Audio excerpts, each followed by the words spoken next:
Okay, we have things going. So we'll call our meeting to order. And a reminder to council to disclose any pecuniary interest or general nature thereof. And there's also an opportunity to do so at any time during the agenda. So approval of the agenda, I guess before we start as well, we typically have 5 council members in the chambers, but today that's our complement is 5. But today we have a couple of members joining us remotely, and that being our Deputy Mayor Rod Anderson and Councillor Aman Sharaf.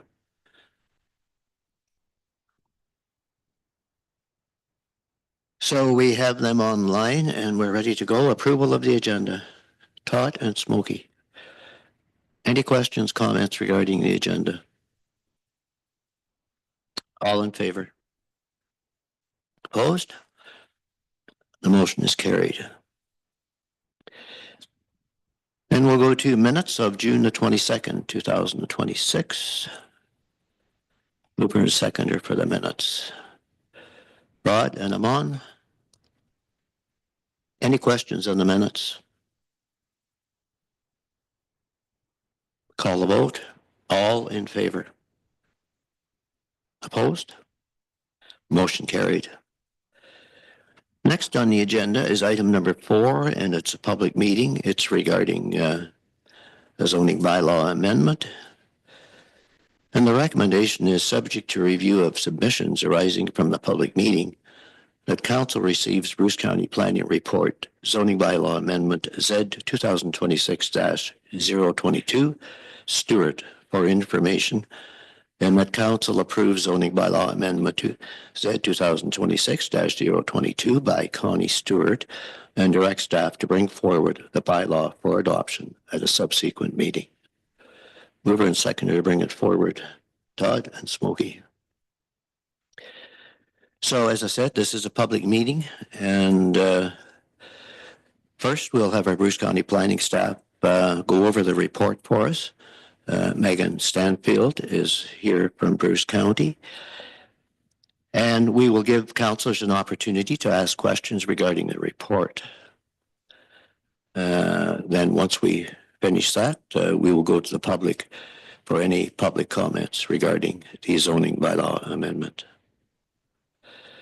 So Megan, we will let you begin, please. Thank you. Hi, everyone.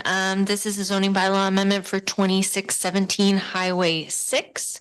And the proposal is to rezone the property to permit a daycare in the existing building. If you've been by the property, there is an existing old school building that used to be an elementary school. Property is about 2 hectares in size with 100 meters of frontage on Highway 6. And the property owners are wanting to rezone the property to permit a daycare to operate out of the existing school building.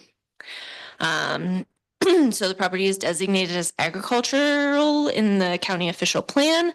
The property is obviously not of sufficient size to accommodate any standard agricultural operation. And the existing building was constructed as a school and previously used as a school. The agricultural designation policies of the county official plan permit a change in use for legal conforming uses, and note that local councils can zone to permit the change of a legally existing use. So the use has to be similar to what was previously approved and permitted. And the daycare use is pretty similar to that of a school. The county official plan also recognizes daycares or day nurseries as community facilities and states that they should be located in a visible and accessible location. Section 4.9.2 of the county official plan provides criteria that a community facility should meet. And this proposal generally meets the majority of those criteria. The plan notes that they should be located in primary, secondary, or hamlet areas, but this location is more centrally located to like Lions Head and Ferndale. So it meets the criteria of being located in sort of a central area for minimal travel. The property is zoned general rural, which again doesn't permit the day nursery. That's why we're here. The zoning bylaw, we're proposing to add just a permitted use of that day nursery. The property should remain zoned rural in order to conform with the county official plan designation. But the property meets all minimum setback requirements of the zoning bylaw. The applicant also consulted with the MTO to determine whether they would support this use, and the MTO was supportive of the proposed use. They did say that an entrance permit would need to be granted, and any signage permits would need to go through the MTO. But they were generally supportive of the proposal. Municipal staff were also generally supportive of the proposal. And just noted that parking requirements would be required through the building stage. And then Saugeen Ojibwe Nation noted that no assessment would be required as part of the zoning amendment. We didn't receive any public comments. I'm happy to take any questions. The applicant is also here for any questions. Thank you, Megan. Questions from council? Council's had the report, of course, prior to this, and so anyone on council, so it would appear that there are no questions from council. And now we will open the public meeting. If there's anyone in the audience regarding the Stewart application zoning bylaw amendment.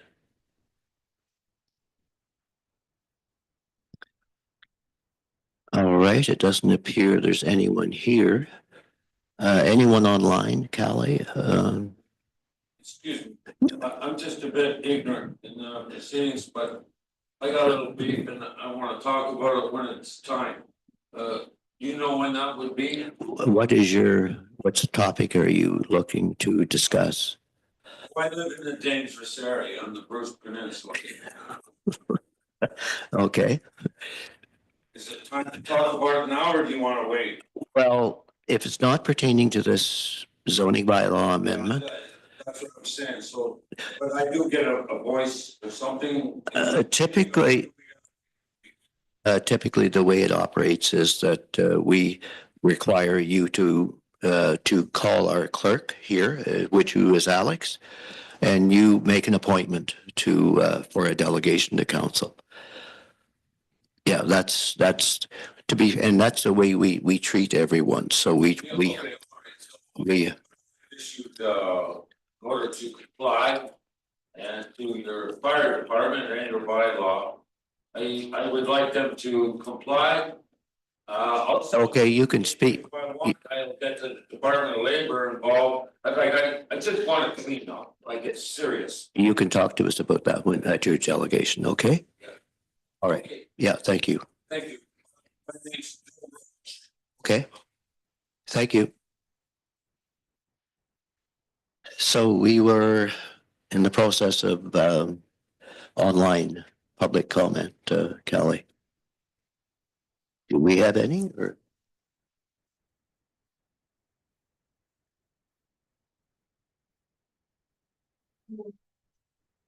Oh, yes.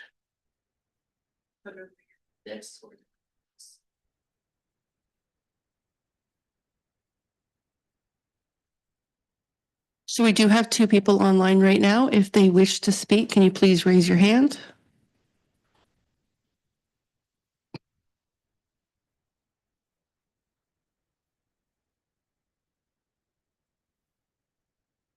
So there's no one there, Kelly. Okay.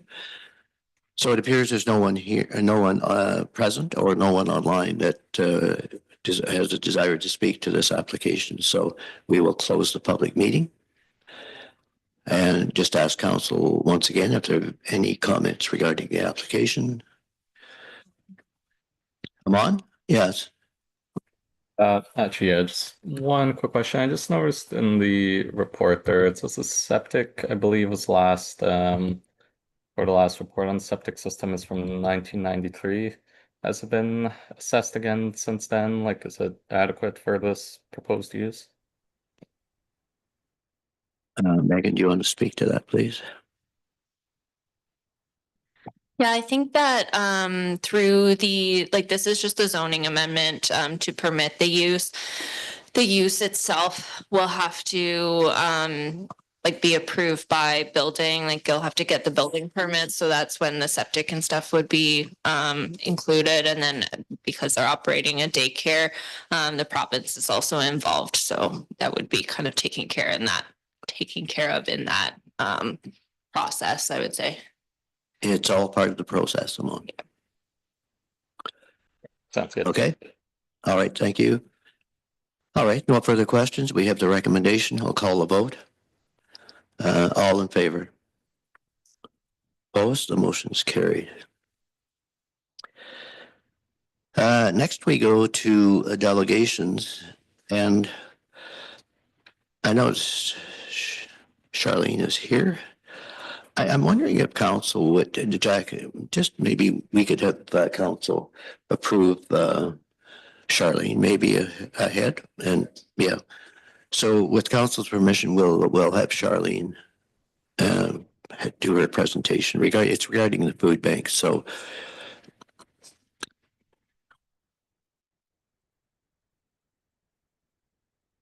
she also has a helper here too, Darlene Miles. Yes, yeah.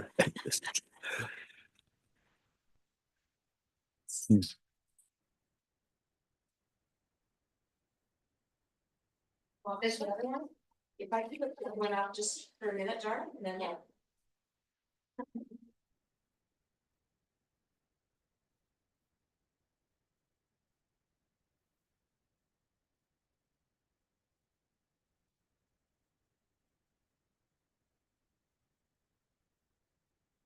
So welcome. Thank you. And thank you very much for taking the time to listen to us. I've got a few of our amazing volunteers in the back, just for support. But I am here. Thanks.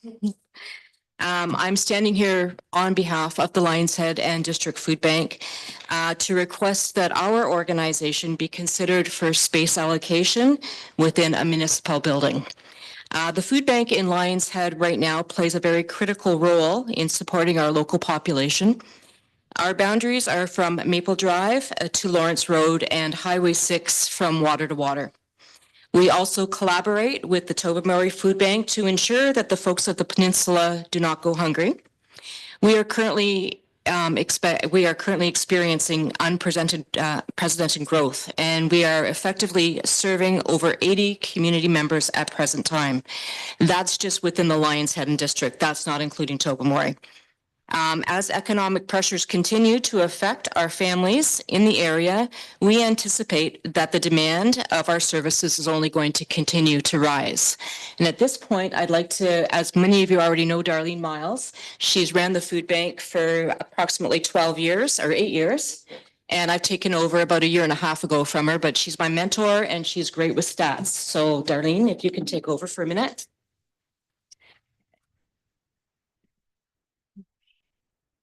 So I have to use this, right? Okay. Since 2018, I took over mid 2018. And so we've been keeping stats because stats mean money.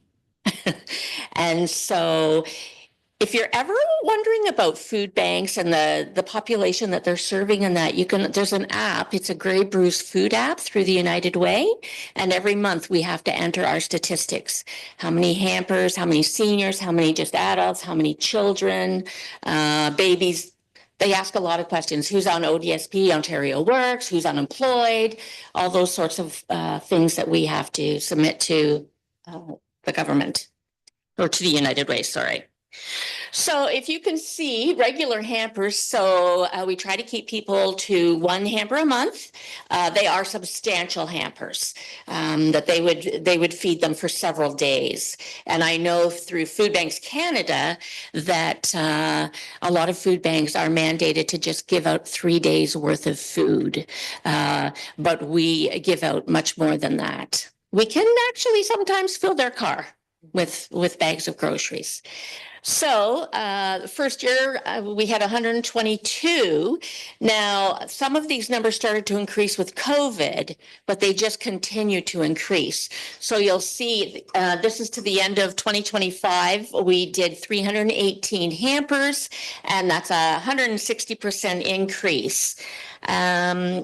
Already this year, we've given out 180 hampers. So if it carries on in that manner, which it probably will, or increase, we'll be looking at 360 hampers, which is another like 13.2% from last year increase, and 195% increase since 2018.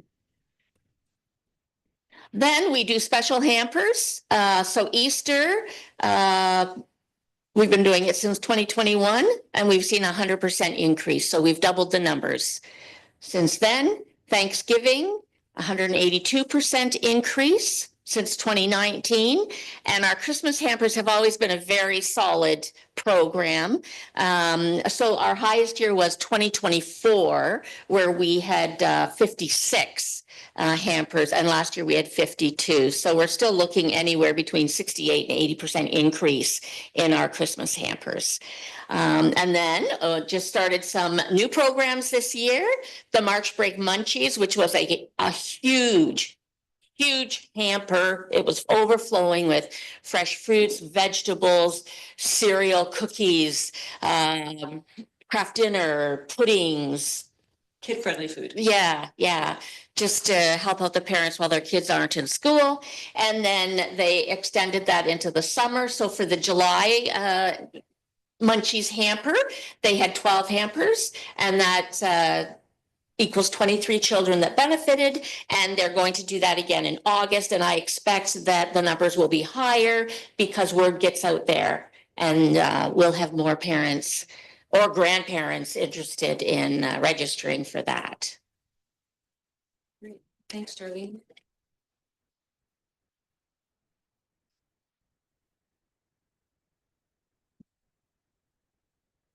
So in order for us to meet this growing need effectively, we urgently require a new place to operate out of. Currently, the food bank is operating out of the basement of the Country Church on Highway 6. And I've had the pleasure of having Mayor Milt and Peggy come just for a tour a few months ago to see where exactly we are out of. We are incredibly grateful for the church's past support. This space is no longer viable for our operations. The basement is very old, it's damp, it's musty, it poses significant challenges for safe, hygienic storage of our food. Furthermore, we have entirely outgrown the physical footprint of the area, making it difficult to safely accommodate a lot of our clients. To store our necessary equipment, which includes deep freezers and a fridge, and to allow the volunteers to sort donations out effectively. We have a lot of elderly folks that rely on the food bank on a monthly basis, and we have 6 stairs to go down to the food bank, and it's very, very difficult for these folks to get down there. So, and also all of our volunteers, we're all volunteers, we're all aging too. So it's very difficult to carry these boxes back up and put them into their cars. So to better serve our community, the food bank is hoping we require a facility that is larger to accommodate the necessary increasing inventory, our cooling appliances, and provide adequate room for staging and distribution. We need a cleaner and climate-controlled area, which will meet strict health and safety standards for food storage. And we are looking for something that's convenient and accessible to provide a dignitary, accessible, and safe environment for our community members that rely on us to help them with their food. In this picture here, you can see where we are currently out of. And I made a mistake on the stairs. There's more than 6. But that's pretty much the area that we're working out of right now. Now, there is another shelving unit along this side, but it steps out to about this area, and that's it. So we have got boxes underneath. We've also got rat traps underneath too, so that we can keep all the rodents away. You guys need to see that. But I'll leave these up here. And additionally, our efforts to support the community in general are increasing. We have a lot of folks coming to us looking for help, and what we've been doing in the past is suggesting that they call 211. And it's not help just with food, it's of a human services nature. So I've been talking with the Bruce County, and we have secured a partnership with the Bruce County Outreach Program. And they are coming in to the church on the fourth Thursday now of every month. Their first day was June 25th. And we share our space with them once a month so that they can deliver vital resources to our local residents, further emphasizing the need for a reliable, accessible, and multifunctional hub that is aesthetically pleasing. This space requires separate rooms to maintain the privacy of our clients. This is something that's totally separate from the food bank. It's not on our mandate to provide any of these services. It's an outreach program that, from talking to our community, they need it up here desperately. 211 isn't helping them. They aren't getting help with government forms. They don't know where to turn for housing. They don't know where to turn for help as a single mother. I can go on and on and on with the amount of people that I've had crying on my shoulder saying, what do I do? So hopefully this outreach program is going to help provide them with better direction. What they are offering is housing, legal clinic, public health, mental health supports, Ontario Works, United Way. They're also going to bring in a community ambulance fellow, paramedic, to come in and speak to people. They're also willing to go into their homes for the 11 or 12 people that we deliver to on a regular basis. So a space within a proposed new community center, which I know has been on the radar for many, many years. Whether that happens or not, I would like to be considered for it. It would centralize vital community resources, make efficient use of public infrastructure, and support a very vulnerable segment of our local population. We would also be very, very grateful for consideration of any municipal buildings that might be presently available that are accessible and clean for us to service our clients here in the community. I very much appreciate all of you taking the time to listen to me, take a look at our different layout options. With this one here that I did myself with a little bit of help, obviously from the computer. My idea was it could be a multi-use space in which we could close all the doors where all the food is being stored at the present time, so that if another community member needed to come in to use the space, it would be available. It wouldn't be just designated for the food bank, but it would have an accessibility option for people that have mobility issues. Just something to consider. Anyways, we do appreciate this time that I've had with you. I've included 2 pictures. I've left you all with a little bit of with exactly what I've told you today. And the pictures on a smaller scale and some of the facts with regards to our statistics. So if you have any questions at all for me, happy to answer them. And I've also got Darlene here, and we can take it from there. On behalf.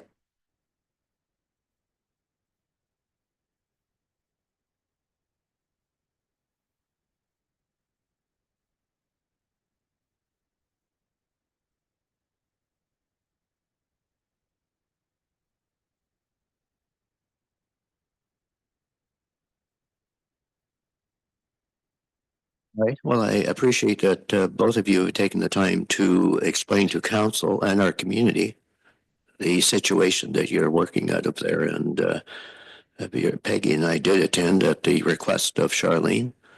And everything you described regarding the building is very accurate, and it's not a good space. And so if and when it ever happens that we're going to build something, we will certainly consider you number one on the list for space. That's an important service to our community. It's a must service for our community. And yeah, and with Bruce County's help coming in, we appreciate that.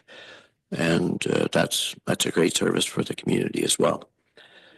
Any questions from council? No, I was just gonna say the trick is gonna be, doing what needs to be done, obviously, without raising taxes to the point that you have a lot more people come to the food bank. So there's always that balance, and I guess our staff will look at if there's any buildings in the meantime, because at this point, we don't have a concrete plan. Will our staff be taking a look? Do we have any current buildings that they could be looking at? Because even regardless of things go ahead, we're looking, I'm assuming you're looking for something in the not too distant future. Absolutely, absolutely. The quicker we can move this place to a more clean environment, even more centralized location for a lot of the folks, so that they don't have to rely on drivers to get them to the food bank on a regular basis. Anything that happens to be available, I would love to be considered for it. What you're, it's sort of, it seems to me, I'm not totally familiar with your outfit. It sounds a lot like what the meeting place does in Tobermory, Very because much. they have people come there, the food banks there, and various facilities. Have you talked to the I've been Tobermory? up there. Yes, and any, They're having a lot of issues where they are right now. Yeah. The building, which I believe is more like a trailer. yes, we're aware of Is that. falling apart, to say the least. But I understand, what's available is very slim up in this area. But yeah, I was just curious if she's been in, Mhm. doing this for quite a while, if she could have knew of any other resources that you could That I could, talk to talk as to. far as funding and whatnot, but yeah. that's for another day, I guess. And I think Peggy did take a look at some of our spaces, and we're a little crammed ourselves right now, I think, Charlene. So, but never hurts to take a second look. Absolutely, and See if absolutely. we can. Yeah, and I'll keep my eye open if I happen to see something that might be under the realm of the municipality, and I'll come back to you. Yeah. But I would really hope that you guys keep us on your radar. And hopefully we can find a new home for our food bank and for the people of the community. Well, thank you for the Thank you. service you provide. in our Appreciate community. that. Much appreciated. Thank you very much. Phil, can I just have a quick question there? We sure can. Yeah, just wondering, Charlene, about the private sector, if you've approached anybody, know any place, or if we could get the word out there that maybe there's a good Samaritan in the private sector that could give you a hand for the short term. Yeah, I have not approached anybody. This is my first go-to right now, is talking with you. But I think that there are a few people that may be able to help us out. We rely strictly on private donations from our community, and our community is so extremely generous. No one has ever stepped up and said, look, if you need a new place, talk to us, but it could be something that I could be more proactive with, absolutely, and see if we can find something.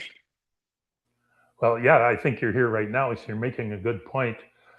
Maybe we could get a little press out of this to help the cause. And like I say, there may be somebody for the short term until things get organized that can give us all a hand here. Absolutely. Thank you. Yeah, thank you for that, Rod. Yes, sure. We just want to, we're so grateful for the Country Church. They've let us be there rent-free. They've treated us very well. So we want to be very careful how we go about this whole process, so that there isn't an offense there or something that's in poor taste. Yes. Yeah. No, we understand. You appreciate what you have. Great. Yes, thank you. Thank you very much. All right, next delegation is Jack Van Dorp. And Jack, I appreciate you waiting. So this is regarding the new county official plan. Bruce County on Thursday, it would appear to me, is going to be adopting the text and schedules for a new official plan for Bruce County. So I have asked Jack to come to council here and just go over a bit, and especially the schedules regarding the Northern Bruce Peninsula in particular. So Jack, I appreciate you coming. And Jack, your title at Bruce County is, sorry, Director of Planning and Development. Director of Planning and Development. So welcome, Jack, and you can just start, and I'm sure we'll have some questions for you. Okay, thank you. So I've got, I did bring paper schedules here. I can also send a link to the clerk if you want to put the schedules up on the screens. I'll just do that a quick moment here. Copy link and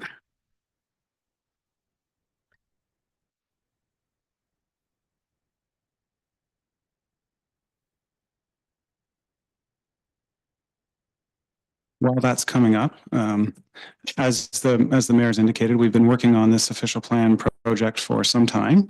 And we've been to council a few times in the course of the process, particularly since August of 2024, when the first sort of full draft of the official plan was initiated or released, and then subsequent to that through some discussion.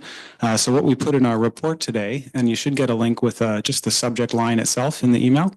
And so what we put in our report today is just some highlights of that process that we've been undergoing, and some of the engagement we've had directly with the municipality and some of the outcomes of that engagement.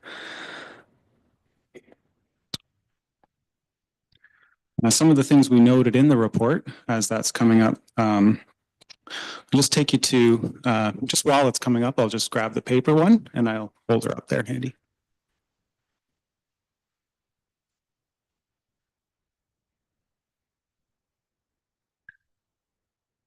What I've got on this schedule, this is Schedule E. It's the natural environment system. And within the natural environment system, we've got in the Peninsula region, portions of the peninsula identified as core areas in the natural heritage system. And these are typically the larger areas where there's lower road density and other human activity in those areas. And the idea with those areas is to preserve the function of these larger areas that support species that have larger kind of habitat requirements, like deer and black bear, and also a broader set of habitat types for the natural environment. And the overall identification of the natural environment system is a provincial requirement. So what we wanted to do in the plan is make sure that in this system, which has key features, supporting features, core areas and linkages, we wanted to make sure that these core areas still continue to allow a range of typical activities.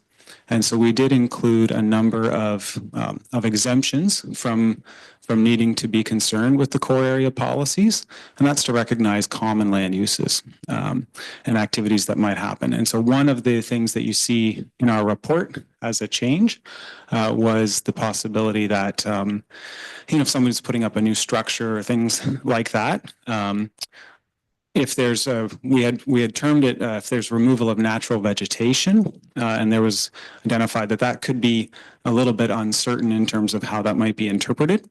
And so through discussions with municipal staff, we identified as a solution reference to removal of woodland, which is more clearly defined in the Forestry Act, which is provincial legislation, and then that also flows through into the county's forest conservation bylaws. So there was an opportunity to be a little bit more precise in that framing. So that's one of the pieces we saw. I see a spinny wheel on the screen. It could be related to the size of the schedule. Okay, yeah. Do you want me to try and plug in? I don't know if that would help. Then we'll lose what we got up. Then we'll lose what we got up there. I'll just bring this around and I'll just highlight the different areas, and the camera's up there. The camera's back there. Okay, that'll be fun. So this year we have the area in question where we made a change is the core area, which has these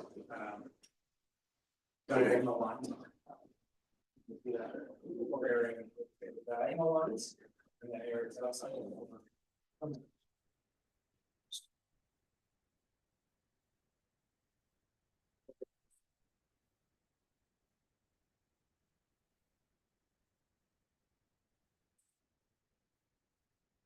see here on this schedule, we've got core areas, be these areas with kind of a diagonal line across them. Green is, dark green is sort of a key feature woodland, and then you can see a lighter green is supporting feature woodlands. So these are woodlands, and there's different levels of policy that apply to different categories. So I didn't want to go over a particular specific area, but I'm happy to pass the schedule around if that helps. Folks are welcome to have a look at that. We'll see if the schedule continues to load for us. And I guess just to find out, Jack, the core area is something new. That's right. On the mapping for Bruce County this year, for this new official plan. That's right. So core areas are a new area. So overall, the idea of identifying nature as a system is new in the Bruce County official plan.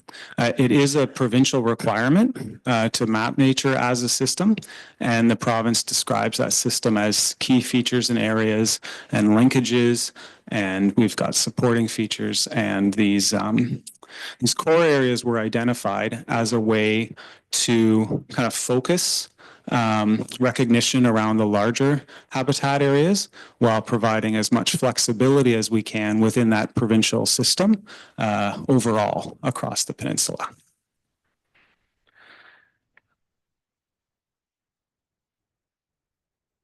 The next, I also want to highlight, we've generally avoided including core areas within settlement areas, within the shoreline and seasonal recreation area. And there are a few locations where something might be shoreline and seasonal recreation and also a core area. But I want to underscore that the core area continues to permit land division consistent with the underlying plan designation. So being in a core area in a shoreline and seasonal recreation area does not prevent, for example, a plan of subdivision application. It just says we need to consider how that application could affect that overall core function of the natural heritage system. We did, as I said, generally try to avoid those. And so in a conversation with municipal staff, there is an area of settlement area increase in the new plan. And that's an expansion to the Pike Bay settlement area. Originally, that area was identified as a core area. With the expansion of Pike Bay, the intent was to remove that from the core area. And we noted that that hadn't occurred in the schedules up to the point of our public meeting, but we have taken that area out of the core area, consistent with the intent for that area. And then we did note that in our staff report. Thank you.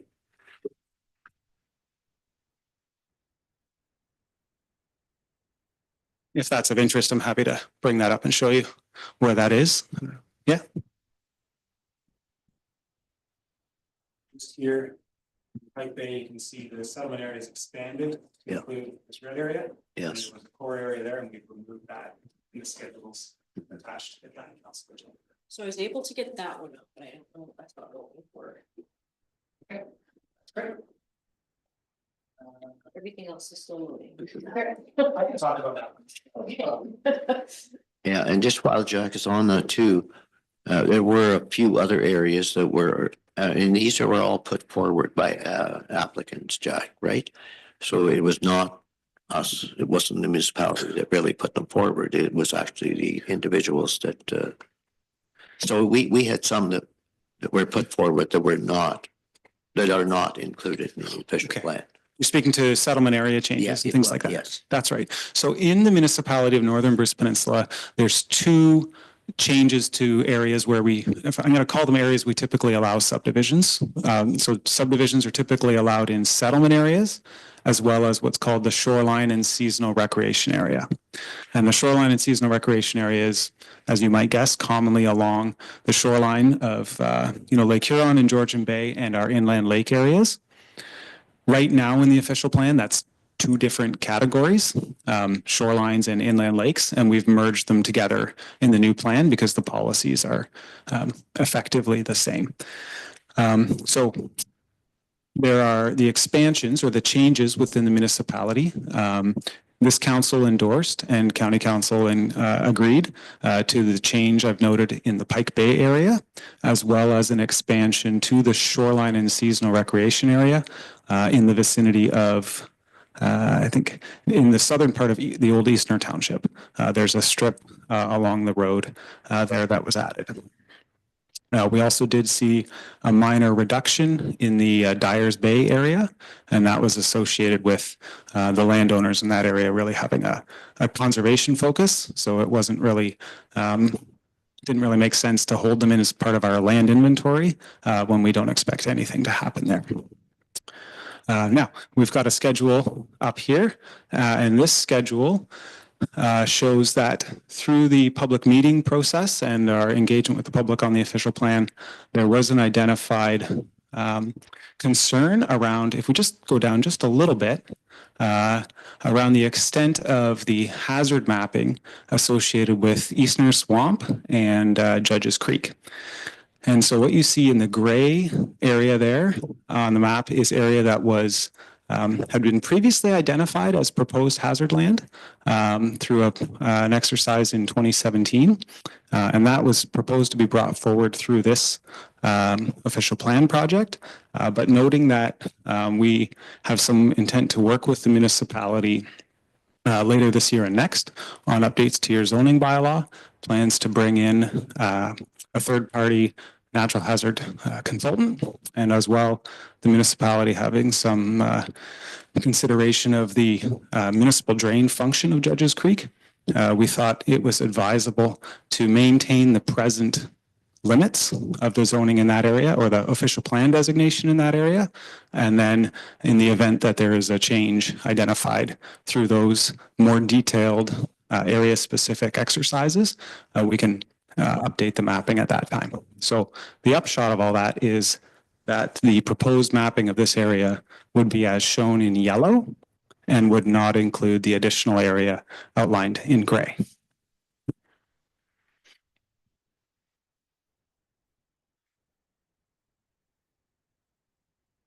Let me go back to my report. Third area we had, maybe, I don't know if you want to talk about the aggregate schedule. Yeah, please. Okay. So your council, I believe on May 11th, received a report from municipal staff with respect to potential aggregate mapping in the new official plan. I do have a copy of that one. It is, if it loads on the screens.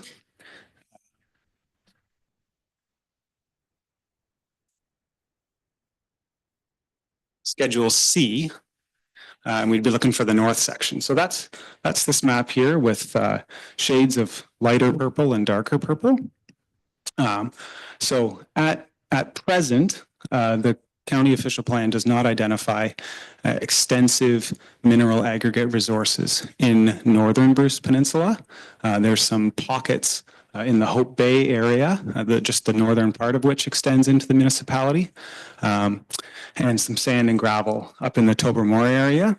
But it's fairly limited. Initially, when we were doing work on the county official plan, we had identified that we would update the sand and gravel. We had a good sense of what the province was expecting for that, and we'd propose to maintain the present bedrock mapping. Through consultations, we heard from industry as well as from the province that there was an expectation for additional mineral aggregate resources to be identified.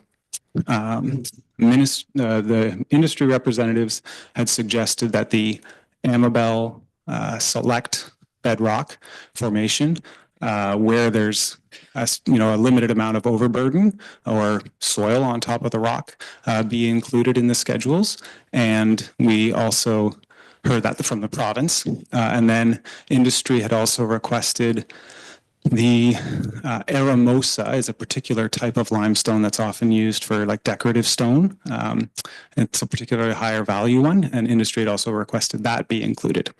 And when we spoke to the province, they identified that the whole lithology, if you will, or the whole formation within which the aramosal layer occurs be included, and that's what you saw in your report on May 11 would have effectively included the whole peninsula as a mineral aggregate resource area.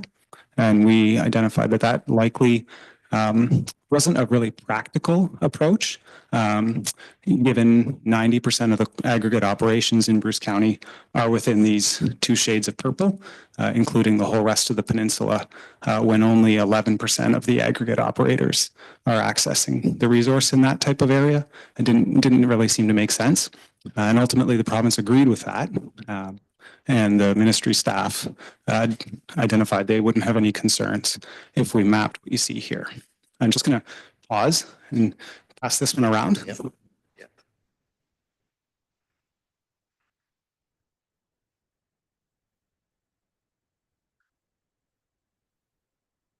There we go. Look at that. Okay. So we're gonna go on that one. We're on Schedule C. So this one also has some purple, but we're looking for the Schedule C resources and constraints.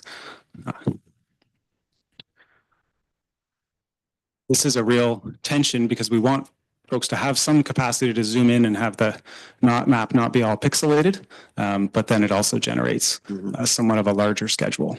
Yeah, and Jack, for people that want to really compare this mapping and our present mapping, the slide bar that's on the Bruce County mapping site is a good resource to check that out. That's right. Thank you. So we have on the planthebruce.ca website, there is a map that says it's an interactive tool that allows you to compare present and proposed. I will note that the very final sort of tweaks and adjustments we've made don't show up in that slider. It is a bit of an involved process to tune it up. So with these last changes, we haven't included, for example, the Pike Bay fix I noted, but The majority are there, and we've wanted to link you to the county council agenda, which does have the final sort of schedules that we're bringing forward. So what I wanted to observe is there's a fairly extensive additional area identified as mineral aggregate resources through this exercise. Two really important things. The settlement areas and the shoreline and seasonal recreation areas are not identified as these mineral aggregate resource areas. The policies don't apply. You can see on there's a bunch of topomori that's got sand and gravel. There's a policy that encourages local municipalities to have a sort of an aggregate rescue policy. And the idea is that, as you're contemplating development within a settlement area, the opportunity to make good use of those aggregate resources is something that's encouraged. And it's in there as an encouragement, not a requirement. Second thing is you can see a lot of this area has black diagonal lines. And that area is the Niagara Escarpment Plan. And the Niagara Escarpment Plan permits mineral aggregate operations only in certain circumstances, and then only by amendment to the Niagara Escarpment Plan. So what we put into the county official plan is that this plan will protect mineral aggregate resources from conflicting uses to the extent that the Niagara Escarpment Plan contemplates mineral aggregate resources. And so that's really only in escarpment rural areas where there's a sufficient setback to the escarpment. So if there's a notion that we're trying to facilitate aggregate extraction within the Niagara Escarpment Plan area, that is not the intent of this plan. It's to identify that there's a provincial plan and that there's provincial the province requires us to identify these resources, and so we've done so. Yeah, and just to comment again, Jack, just to reiterate, so the province has had considerable input on this aggregate mapping, and direction has come from them. That's correct. Yeah. And so that's what Bruce County staff have agreed to with the province. They wanted more, but through conversation, our Bruce County Planning Department and the province, they've agreed to this present mapping. That's right. Right. Yeah. So we've identified effectively, we've identified a solution that staff can recommend meets all of the provincial requirements. So we're required to tell County Council to adopt a plan that is consistent with provincial requirements. Through conversations with the province, we've identified what those provincial requirements are. And so we're in a position to make a recommendation to council that's consistent with provincial requirements. So what does it mean? Do you want me to, I can talk a little bit about what it means. Yeah. So please. if you're in a purple area and you're like, okay, I'm in a purple area. So the purple area continues to allow, so most of these purple areas will be designated rural in the official plan. Some might be designated agriculture. This purple mineral aggregate resource area continues to allow whatever the agriculture, or the rural designation and the agricultural designation permit. There's no change in that respect. In the event that someone is proposing a new land use or a land division, so lot creation, that requires a planning application, then the application has to meet provincial tests. And these provincial tests are that relate to a review of whether it's actually feasible to extract the mineral aggregate resource, whether the proposed use is more in the long-term public interest than extraction of that particular mineral aggregate resource, and whether environmental and public health and safety issues have been addressed. So those are provincial criteria that have to be met. And so we said, rather than write new, we're not reinventing the wheel, we would say you have to meet those provincial tests, whatever the tests are at the time. And so if those tests can be met, then there can be a favorable recommendation to council, and council makes a decision on that application.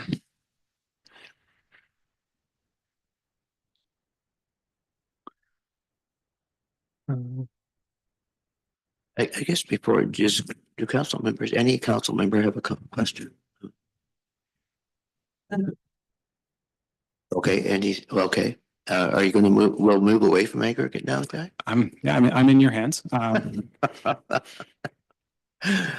Okay. So yeah, we can go move to the other natural environment mapping. And if there's any questions on that.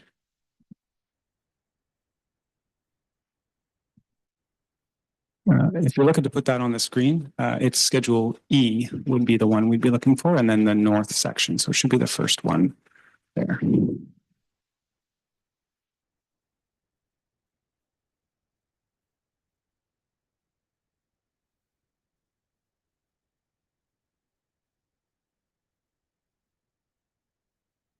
And this is the one where the sidebar really works well on this one. So There had been a question around whether how the new plan relates to the ability of people to do things and the ability of the municipality to grow and develop. And I believe I'd indicated that Northern Bruce Peninsula, has a fair bit of areas where land division is permitted more broadly. So in primary urban areas, there are no primary urban areas in North Bruce Peninsula, but secondary urban areas like Tobermory and Lions Head, hamlets like Ferndale or Dyers Bay or Stokes Bay or Pike Bay, or the shoreline and seasonal recreation area along the shore. So I did have staff check, and the municipality of Northern Bruce Peninsula does have the most land area in those designations that permit plans of subdivision out of any municipality in Bruce County. And through this plan, as noted, there's an increase in both Pike Bay and this shoreline and seasonal recreation area near Eastner. So there is an overall increase to an extensive area where land division is permitted, recognizing that land division and development occurs at a lower density, given the servicing and other constraints that are present. Yeah, just on the new official plan that's posted online. So if you go to pages 44 to 61 on that plan, Jack, in there, it identifies what is required for development and what is not required. So the tables in there are pretty are good. They are pretty informative. So if council can have a look at those anytime. But on Thursday, I've been walking. So as I said, they're going to be adopting this official plan that we've been working on for I don't know how many years. It's been a long time. And yeah, so if you could let me know what your thoughts are on that. Well, I've been on council for quite some time, and I still find planning extremely challenging, like looking at these maps and the do's and the, so I will be relying on well, the slide thing and Yeah. your long years of service, Milt, on this one, because planning is complicated. If would we be speaking? I just had some questions on the agricultural part, but we're getting to that then. We can move to that right now. Happy to speak to it. Well, I'm just curious about I've been looking at this map because it's closest to me. And I noticed north of your place, Milt, there are no areas that are agricultural areas. And I know for a fact, like, I mean, Dyers Bay has farming, a lot of farming. My grandfather cleared 4 farms in Miller Lake, and they're still being farmed in, and some of it's in traditional ways. Others are just grazing or whatever. And there's also a farming around the 5 Mile Block in Tobermory, like the Warner Bay Road. And then, so, and they are being farmed in traditional ways to the best of my knowledge as well. I'm sure there's an explanation, but why are they not shown as agricultural areas on the map? Like there's nothing north of the corner here that shows agricultural at all. Just a curiosity. I will never fully understand all of this, I don't think, but. That's a really great question. So the mapping of the agricultural areas right now in the official plan, we have mapping that's sort of following the soil maps and looking at areas where the best soils are kind of the dominant characteristic. And in that current map, it's a little bit more sort of granular. So smaller areas were included as agricultural areas. And when we looked at this new official plan project, the province says identify agricultural areas using, provincial methods. And so the province supported this project through something called a land evaluation area review. And so that gets brought together into a LEAR, so LE, land evaluation, AR, area review. And what they do with that is they take a look at every single hectare and they assign it a score. And the score is based on the soil quality from the soil maps. And then that's the land evaluation. And then the area review is sort of like the level of fragmentation and other land use activities that are going on in that area. And then when they don't look at things like they didn't drive around every hectare, to be clear, they look at it from the map at a mapping level. So it is a bit of a desktop and air photo exercise. And from that, they identified that things that, meet a certain threshold were identified as prime sort of key areas for the agricultural system. And then there were other areas that weren't quite as high on that score, and they were identified as potential prime areas. So option to determine whether they were agriculture or not. And then there were areas that were not identified as either of those. And so the reply or the information that we got back from the province indicated more or less or almost exactly what you see there as the identified prime agricultural areas as the areas that would be recommended for inclusion in the agricultural system. And then what we did was, rather than have staff trying to look at maps and figure out how much of the property is agricultural or not, we used the property boundaries to identify whether it should or shouldn't be part of that system. So there are recognizing there are areas where agriculture occurs that are not within that mapped agricultural system. We permit a broad range of those agricultural activities. All the same uses we permit in the agricultural area are permitted in the rural area. And what we wanted to do is recognize that those areas can have a little bit more flexibility as well to support other uses. Okay, so basically, because if I was, I know a farmer has several hundred acres under, either hay or cattle or whatever, grain, whatever. I'm just going to look at that and so if he asked me, is it of any detriment to me that my lands are not even though I'm farming hundreds of acres, which one farmer is, in fact, more than one, combined, and they're in an area, what would I say to this person? Yeah, so the agricultural area and the rural area that those farms would be in still has the same flexibility for uses as the agricultural area.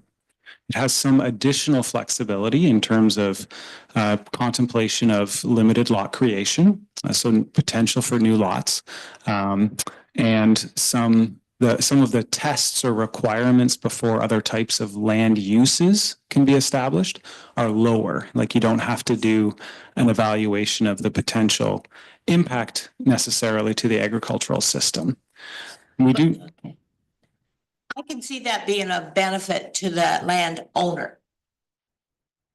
I'm just not sure as general public, and I guess from where we stand, and hopefully the landowner, that's a good thing. But I could see perhaps in areas you could have agricultural lands developed in a way that maybe not be deemed by everybody as good. So anyway, I thank you for your answer. I can offer a little more if you'd like. Sure, yes. We did have a really good conversation when I was here previously around this question and whether there would be an interest. We noted the municipality could express an interest in us mapping more areas as agriculture.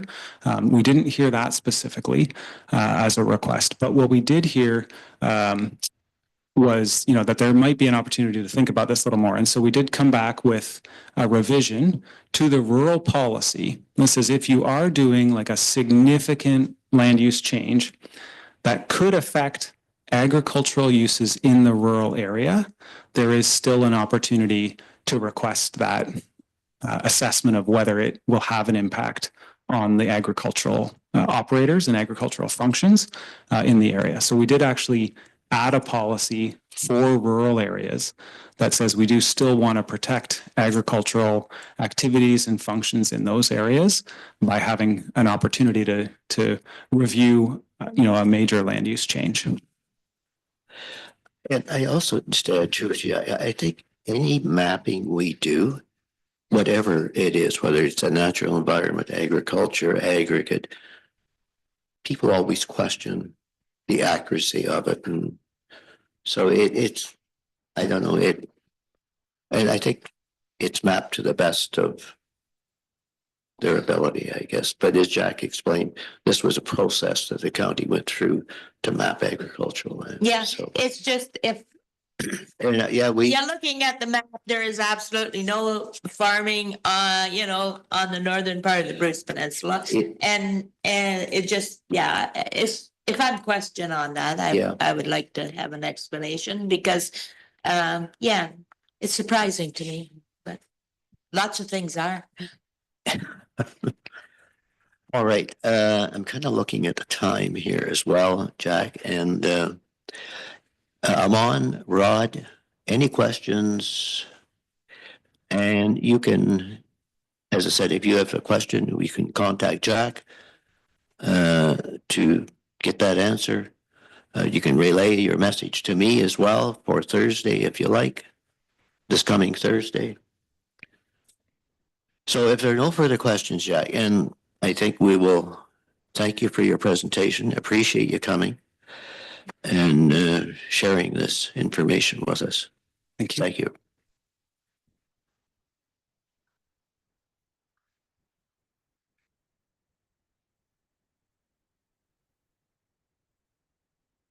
All right, so now we will go to item number A. It's our CAO report. It's the Cabot Head business plans. And the recommendation here is the council receives the report CAO 26-07, Cabot Head business plans for information, and that this report be brought back for the council discussion at the July 27th. So our next council meeting coming up in 2026, of course. So our CAO has done a detailed report here, has given us a detailed report. And I think what she's looking for, if there's any information that's missing that people would like to see, she can bring that forward at our next council meeting and or give some indication what option that we're looking at or we're thinking of. Yeah, it just feels like we keep circling this issue and I don't think we can let it go down the drain because that looks like it's kind of what's happening here. And I'm sure that wouldn't bother a certain segment, but just, I've said this before, but this is one of the most spectacular vistas in the province and historic.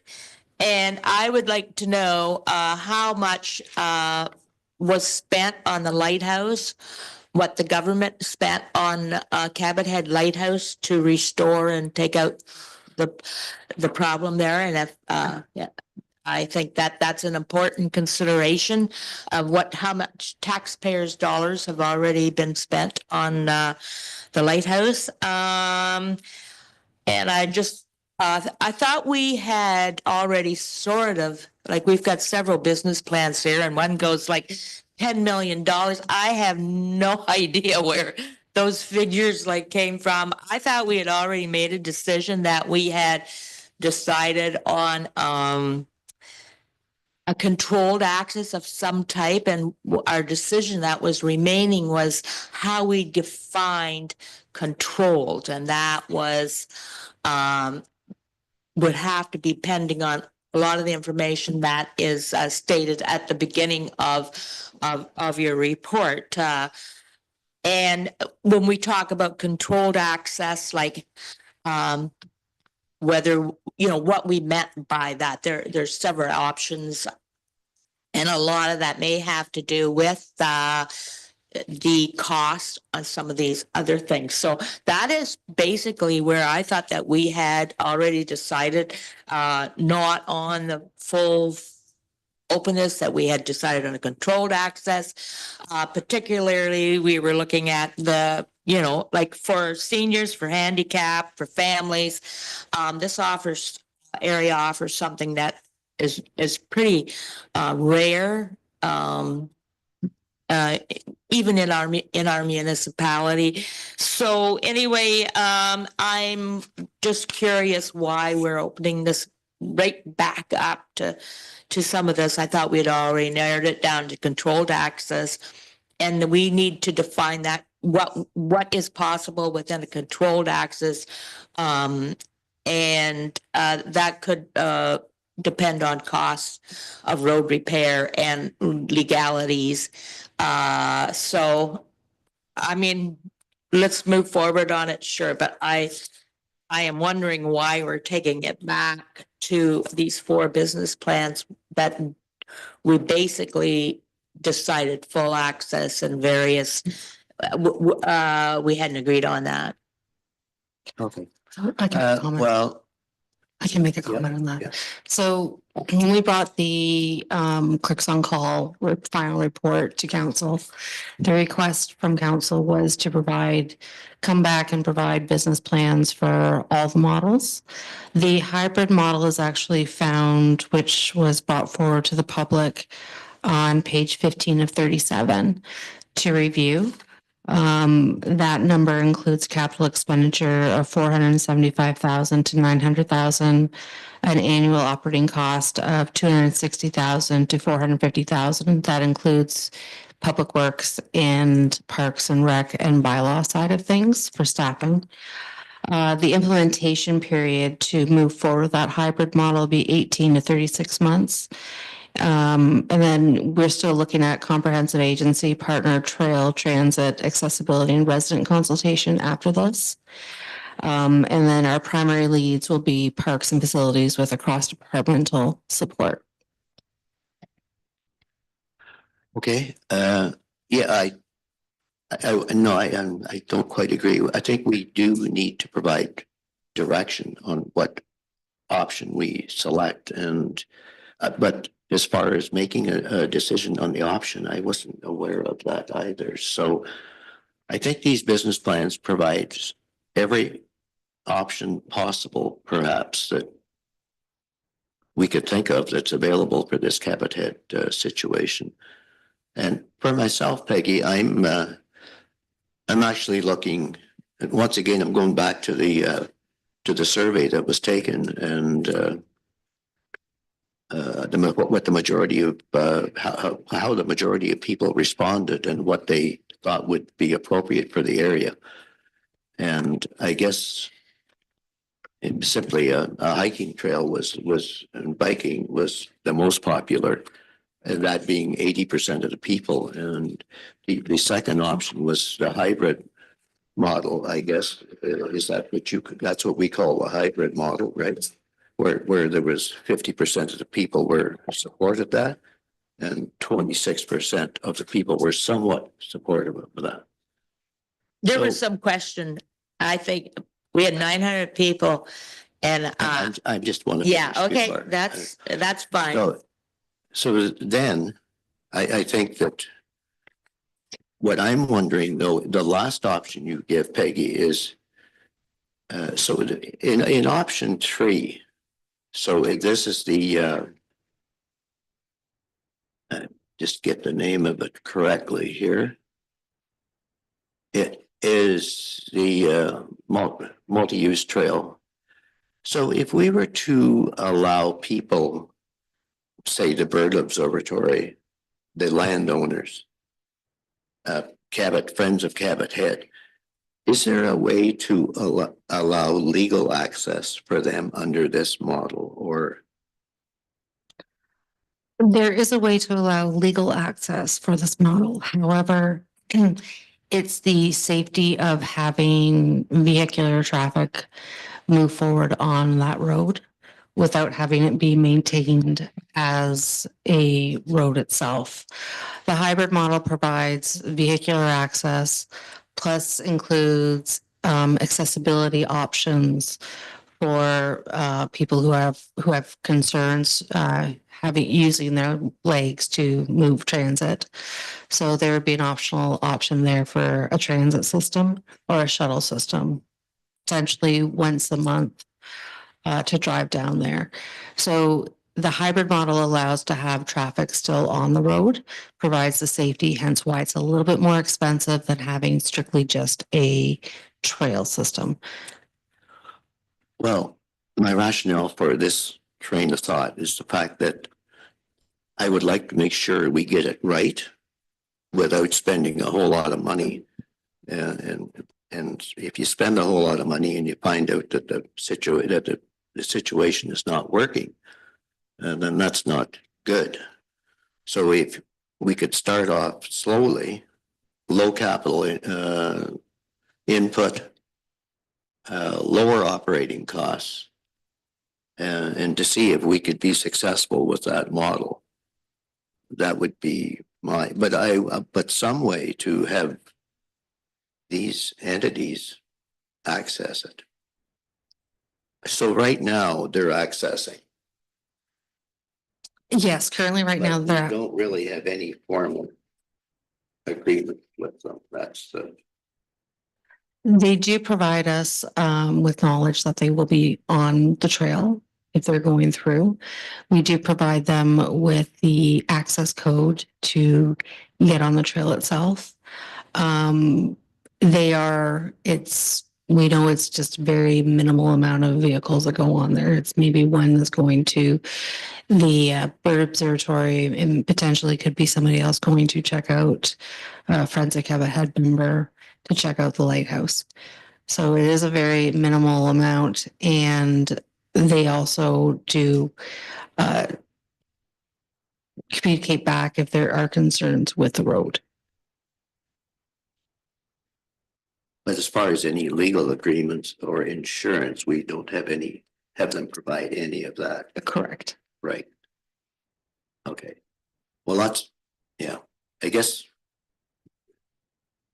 for the next meeting, I would like to, is it possible to get that information? Like if so the method, the way we're operating now, can we continue with that? And say have a walking, cycling trail?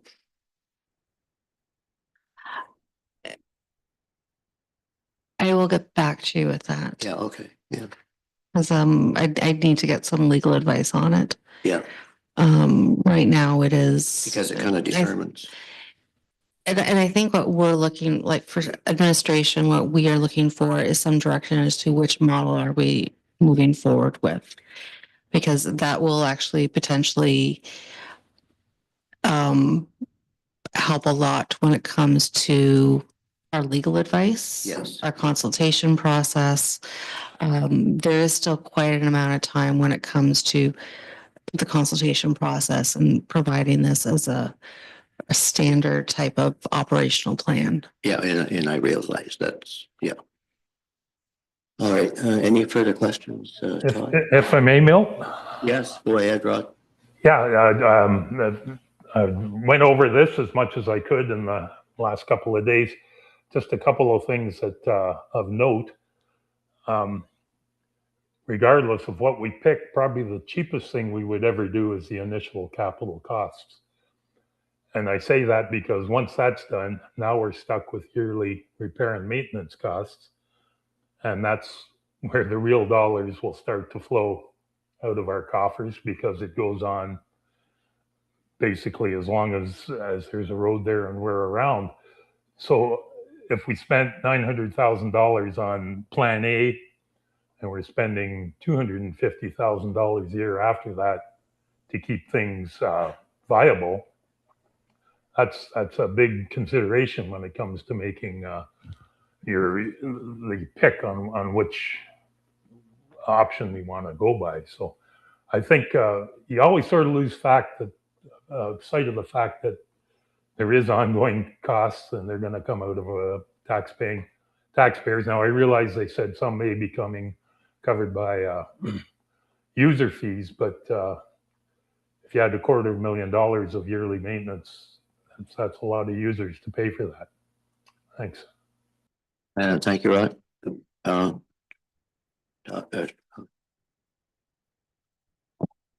I think it's important to follow through with the option 2 until we can't. We don't want to, I think repairing the road would be in our best interest to do it now rather than down the road as well.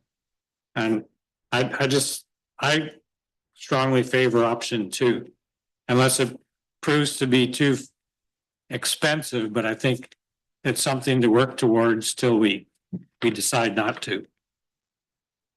Smokey. Oh, well, I just said as far as we have a history on that road as far as what the costs were for it. This isn't anything brand new. That road's been there since the 60s. So it is not that we're entertaining something totally that hasn't been there before.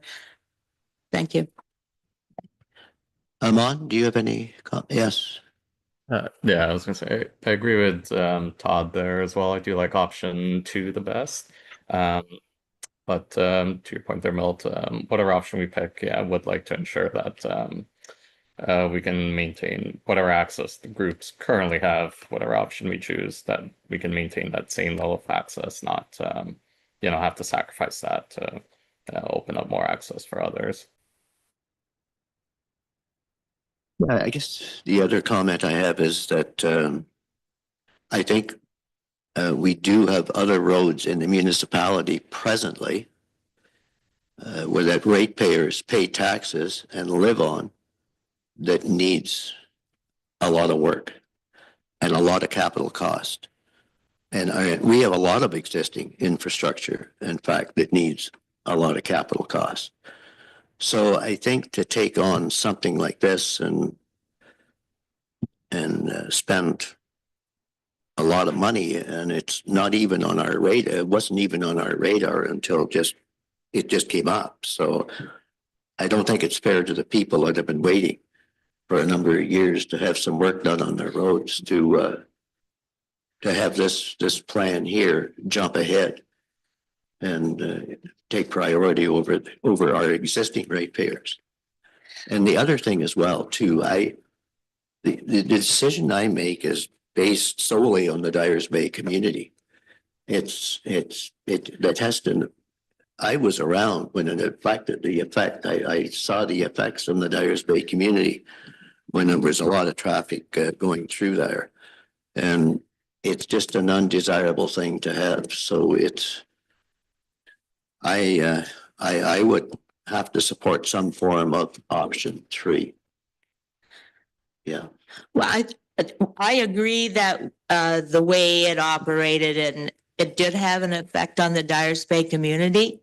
And the Dyers Bay community, made that clear when it happened. But there are ways I believe that can be mitigated in that it as a trail, bike path, we need some things to work out in the summer and allow a lot of the people are cottagers and allow them, they go and we allow more open access in the spring and the fall, which would play to the people.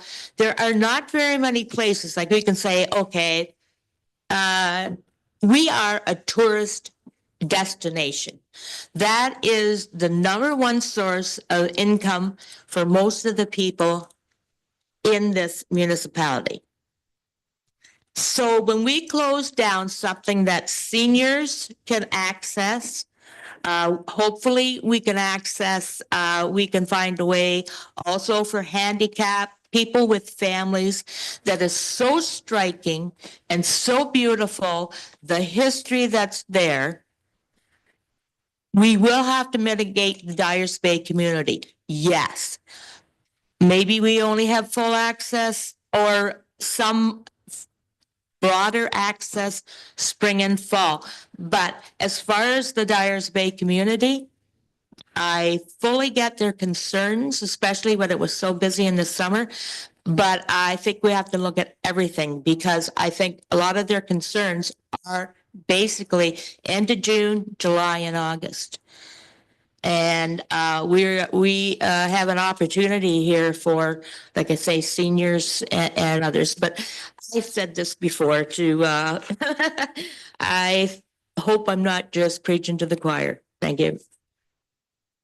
Yeah, and Amon, go ahead. Yeah, I was gonna ask, would it be possible to could we start with option 3 and then maybe at the same time establish a reserve or something that we save up towards building towards option 2 in the future? So, sort of mitigate some of those financial concerns.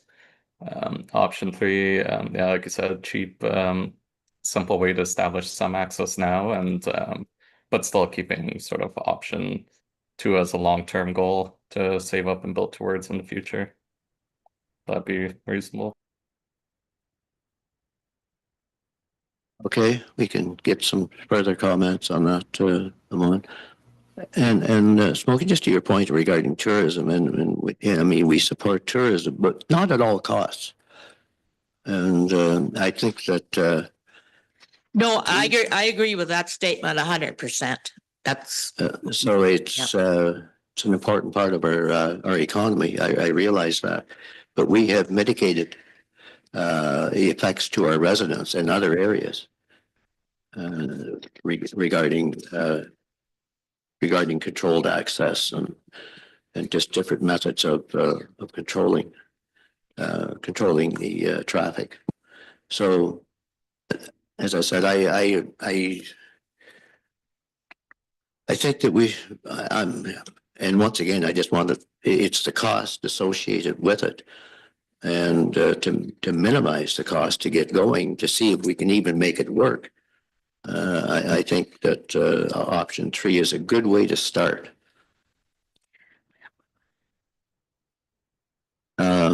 Anyone else have a comment? I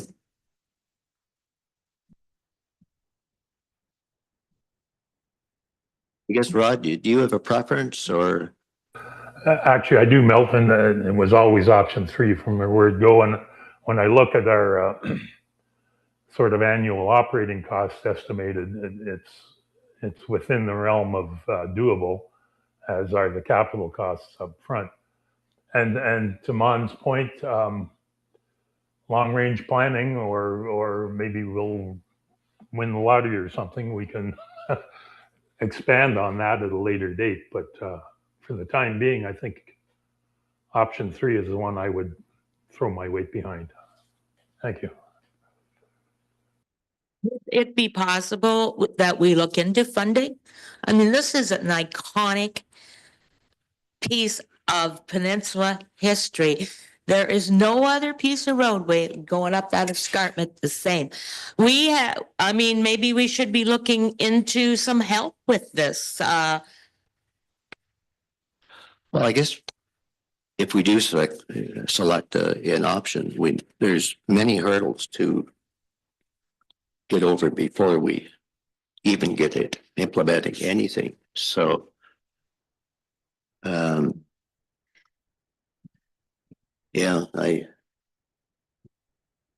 did you have something, Todd? No.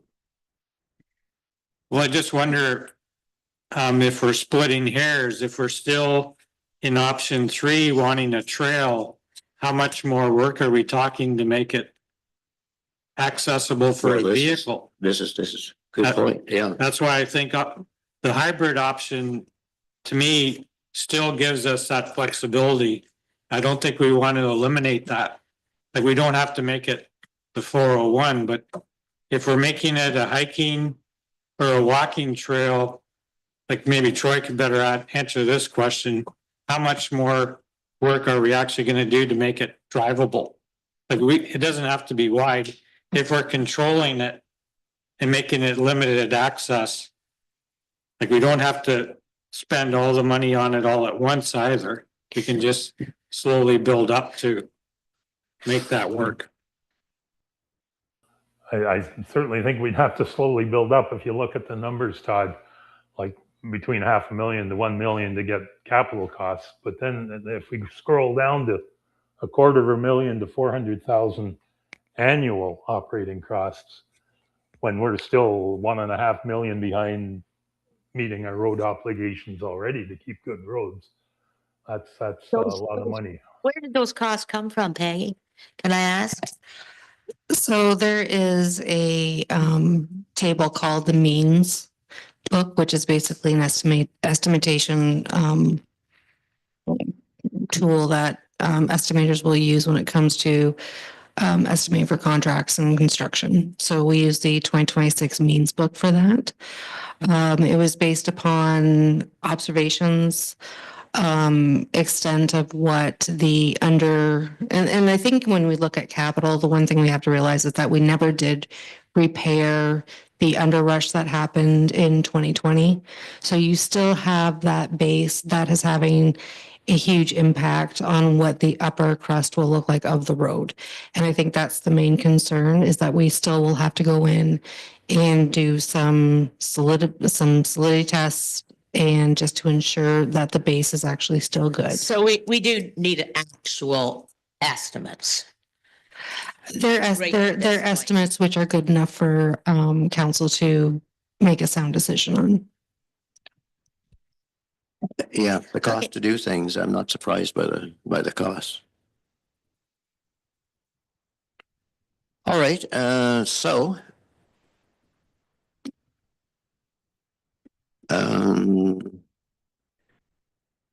if there's an option 3, desire, Put Todd on too. We, or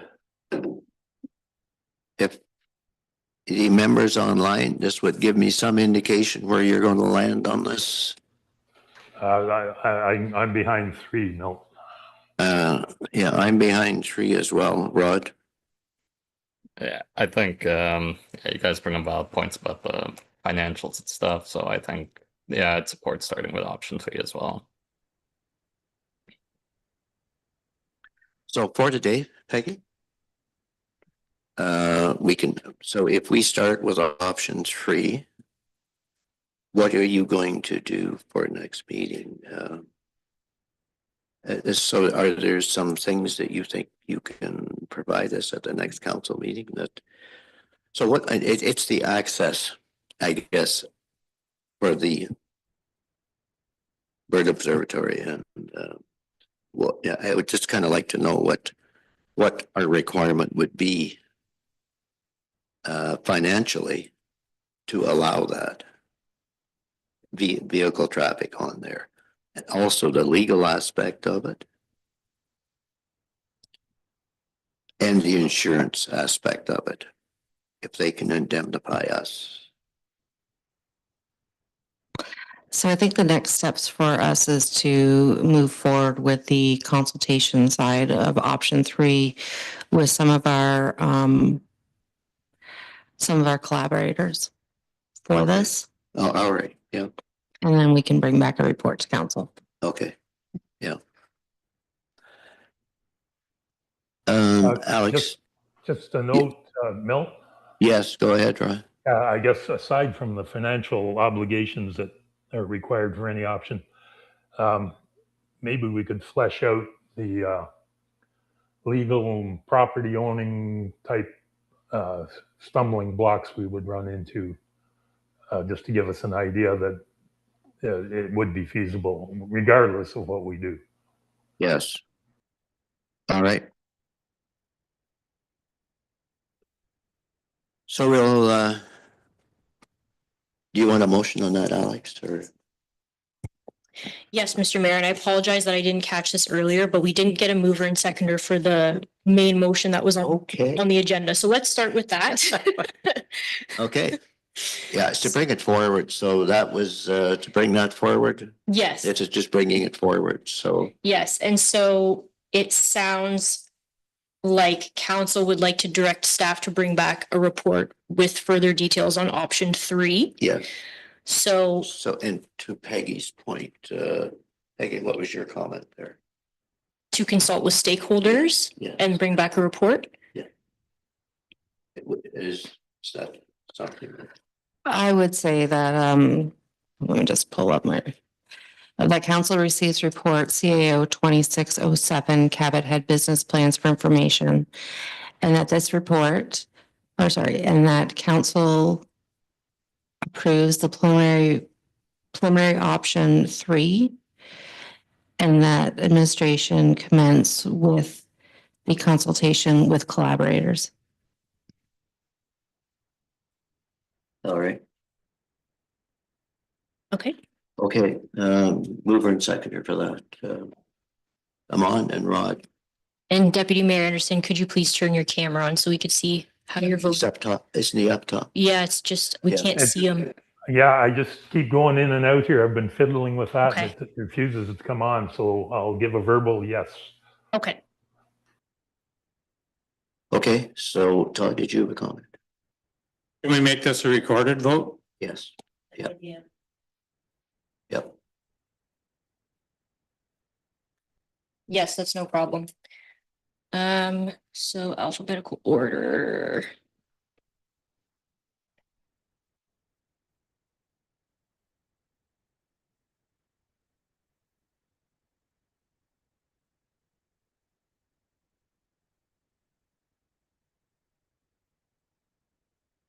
Okay, so we will start with Deputy Mayor Anderson. How are you voting? In support of the motion? And Councillor Dowd, how are you voting? No.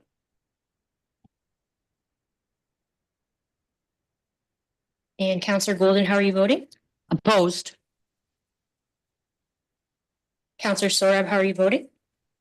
In favor. And Mayor McIver, how are you voting? In favor. The vote is carried. All right, thank you, Alex. So the motion is carried.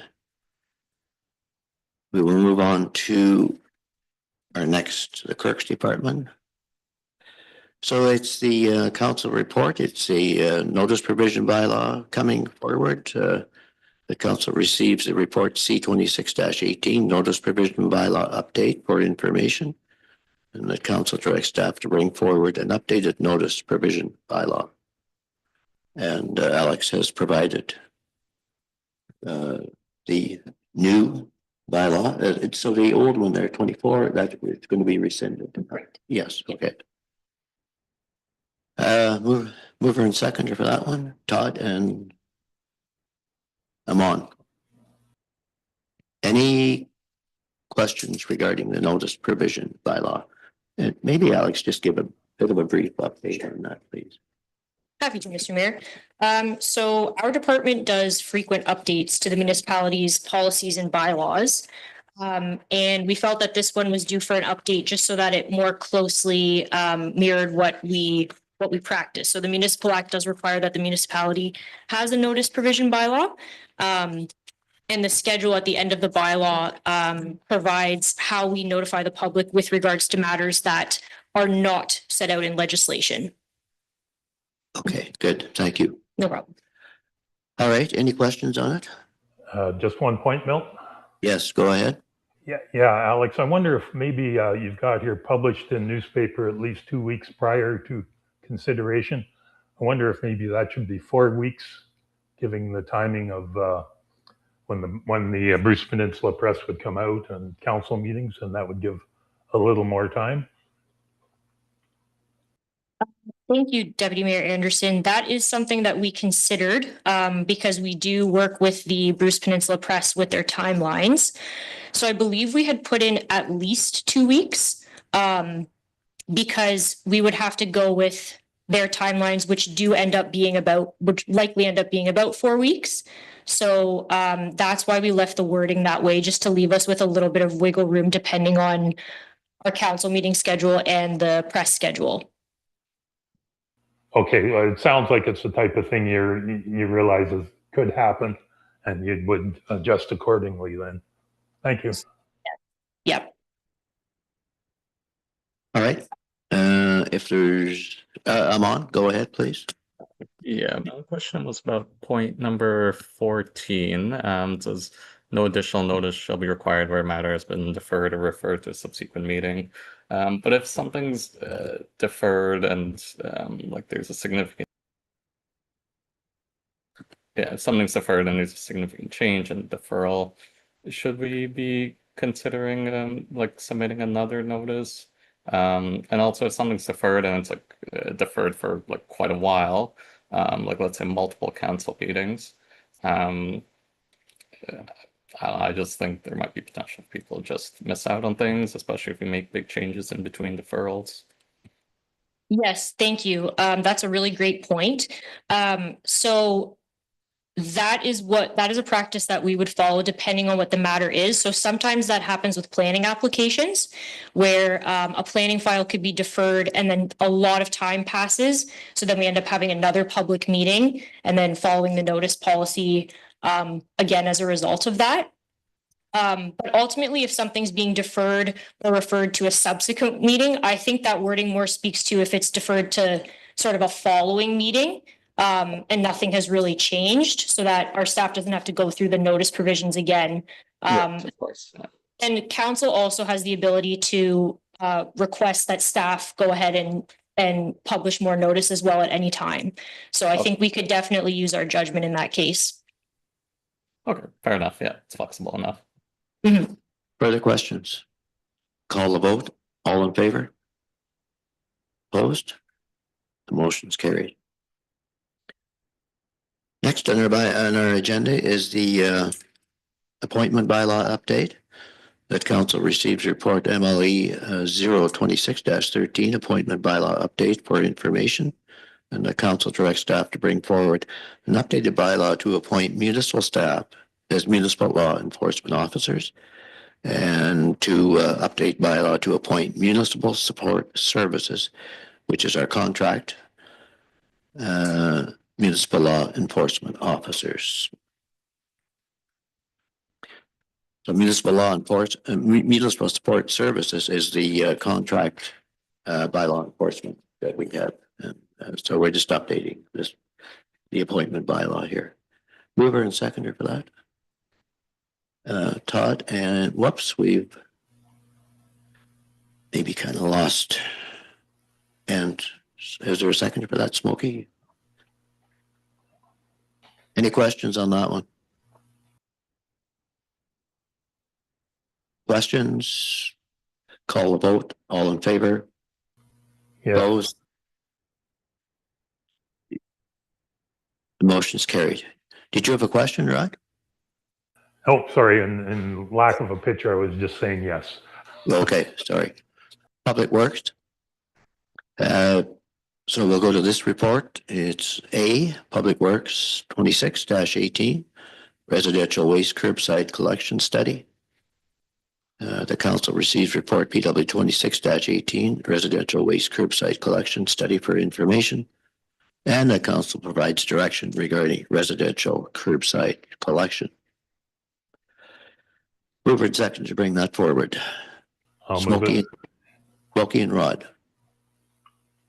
I think Rod is maybe he's in and out a little bit. Am I dropping in and out here? My internet is slowly fading here. You are, Rod. Troy, this is a report that maybe you can give us a bit of an overview of. So Troy is our Public Works Manager.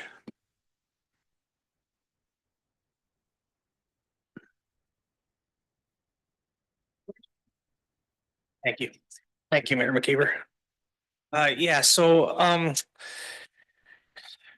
Waste Management, who currently does our curbside waste collection. As the beginning of 2026, as council is well aware of, that the province transitioned into producer responsibility for blue box recycling material. So that's no longer in the control of the municipality. So the province put out a tender and Waste Management was the successful candidate for or contractor for our area, which is Catchment 17. So within that contract, Waste Management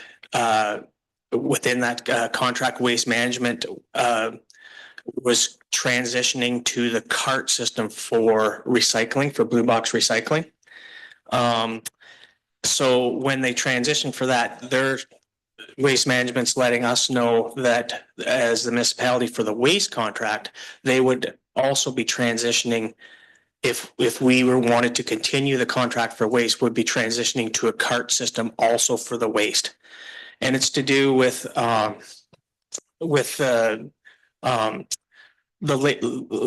labor intensity of manual collection for waste. So we originally, in the original talks, this was anticipated to be the transition to be in the spring of 2027. But we have just been informed that it could happen as early as this fall, the 1st of October, when they transition. So it left staff with not much time to make a decision or to make a recommendation for council. So this is the initial report that we're coming here. So we were working on a study anyways to look at, you know, kind of a business plan on what option we should go with waste collection. So this study is that was done by our landfill consultants, looked at everything. And so there was kind of 3 options that they looked at within there. The 3 options, one being extend the contract with Waste Management and go to a cart system. The second option was to tender out and hope to get or go out for an RFP, a request for proposal, to see what other options would be out there that contractors would be able to supply to us. Or the third option would be to look at the option of bringing it in-house. So in the report, and one of the appendices is there's the kind of pros and cons from each system. And I mean, there's pros and cons for all 3 alternatives. So we just kind of wanted to open the conversation up with council and kind of get your thoughts on what direction that you think that we should investigate a little more. I will point out though that if the transition does happen as early as October, the 1st of October, it will be very tight timeframes to get out a tender and get it awarded and have a contractor gear up to possibly, you know, to be prepared for starting in the 1st of October. However, there could be some interest out there from local contractors that, you know, that might want to do that. So, Troy, just the bear situation we have here, and perhaps the problem we could encounter if we went to the cart system. Exactly, and that's a major con for going with that system, in my opinion. One of the cons would be the wildlife, and I mean, so these bear, the carts are they call them wildlife resistant, but they're not bear proof. As we know, not many things are bear proof when they decide to get in. Another option would be, or another thing would be, is I've seen them where they go down an entire road and just knock. They might not get into the guards, but they would knock or destroy things over. So we feel that our situation up here is very unique with the wildlife and the bear system. So that does provide a major challenge in my opinion.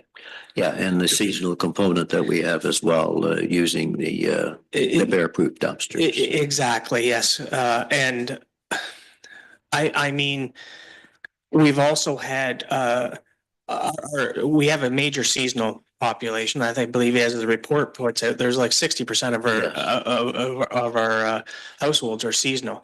So our residents are very good, you know, about trying to protect their waste, and they go. I mean, there's been quite personal commitment from the residents to buy bear-proof. A lot of people have invested in bear-proof bins, which, you know, are not cheap. They're like upwards of $1,000 or more. So, and I mean, if you went with the cart system, they wouldn't be able to be utilized, except maybe, I guess, they could keep it out there until they put it in the cart type thing. But yeah, so there's definitely some issues that might you know, we'd have to really look at. And another thing is, there's a lot of our roads up here are very are seasonal, and they're not wide, or they're very narrow roads, cottagey type areas.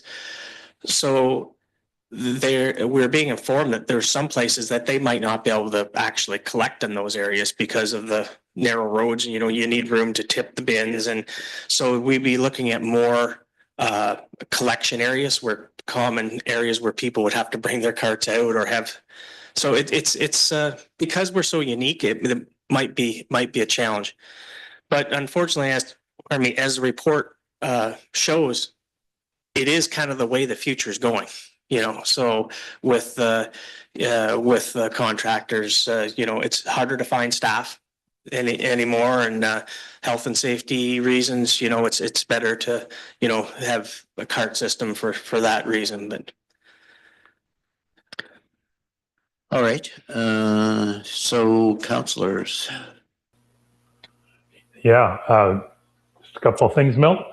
Yes, go ahead, Ron. Yeah, so I heard the word unique used quite a lot there, Troy. I agree with it.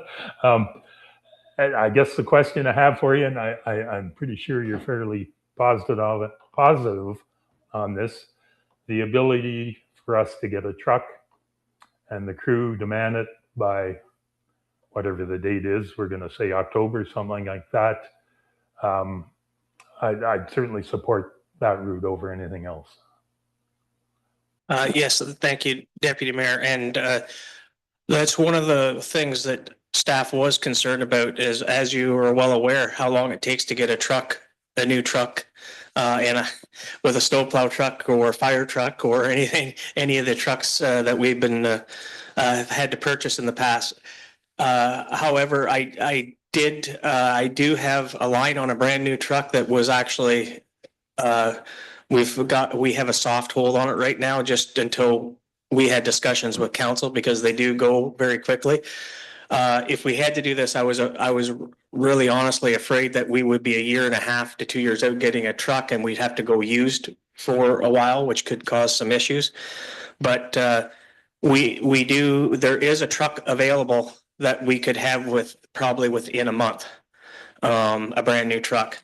And staff would also be recommending, probably, if if we did go with the in-house option, that we should purchase the truck, but we should also probably look at a second used truck at a lot considerably less, like 25% or 50% of the cost of a new one.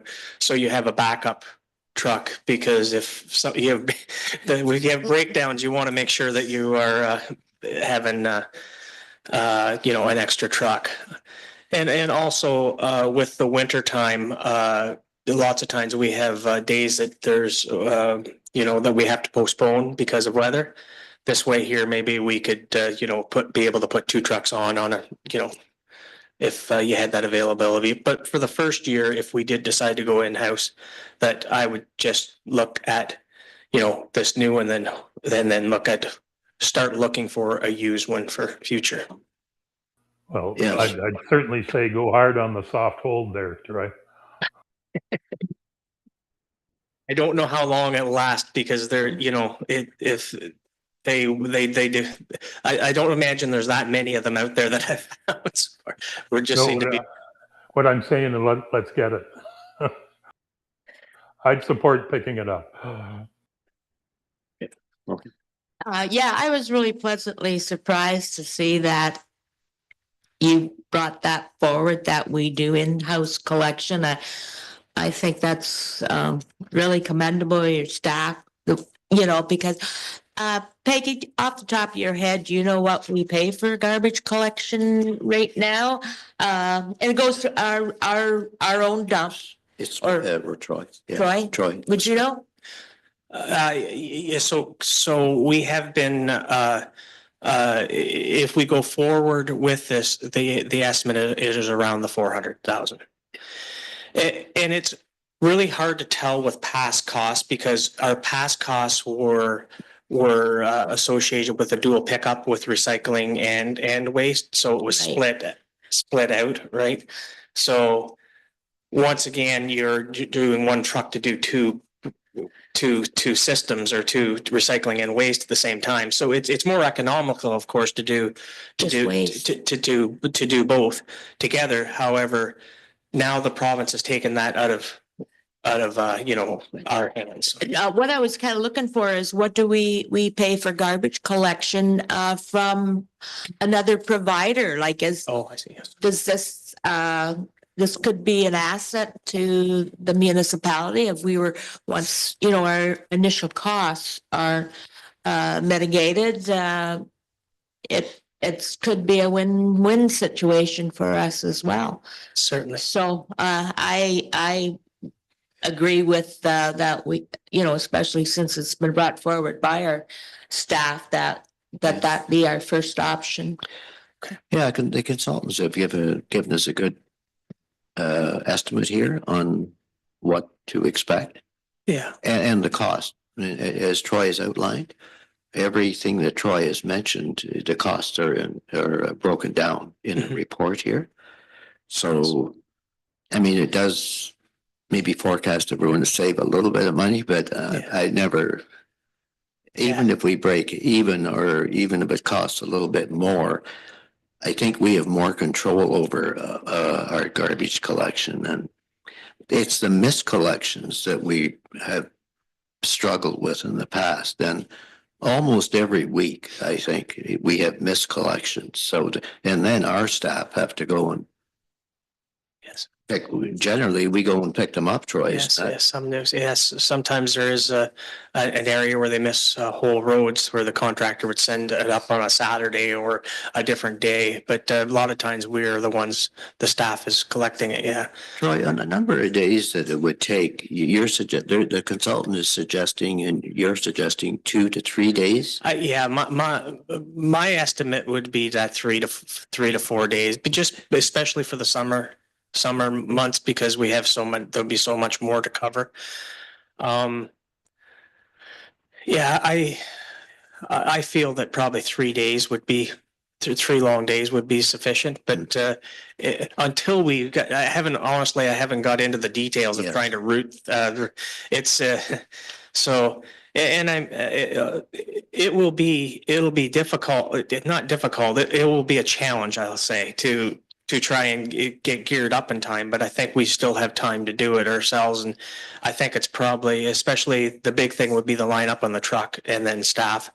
I figured that we would probably, you know, need at least two more staff members, but we would also probably have to cross train some of our other public work staff for holidays. And, but we would be looking at, my estimate would be 2 full-time staff that could then also be cross-trained for public work. So you'd have, you know, for snow removal or things. So I guess what it does mean though is that, recycling could be on one day and garbage would be on another day. Unfortunately, that's a con with bringing it in-house, because Waste Management brings up between 7 and 9 trucks, and they do it all in one day, which is a major convenience for the residents. Yeah. And as you see in the report, that was one of the very pros of sticking with you know, because now they'll have recycling on one day and you'll have waste possibly on another day. So it is a challenge, but there wouldn't be feasible for us to gear up with 9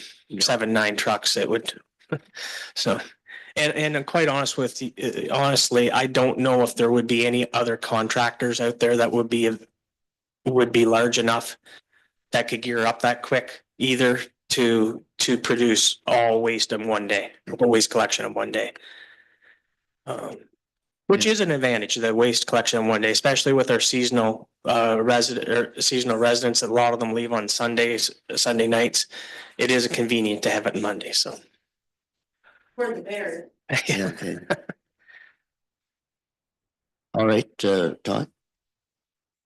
I know I asked you this question, Troy, before, but we'll get it on record. If Waste Management finds that their cart systems with the recycling isn't working up here, would we be able to pick up the slack under contract from them? Yeah, so I would say you could certainly modify any truck to do dual stream. And as I mentioned before, that the Waste Management will have a contract for a specified time with the province. So you wouldn't be able to look at bringing that in-house until that contract was, you know, then you would have to tender on that yourself.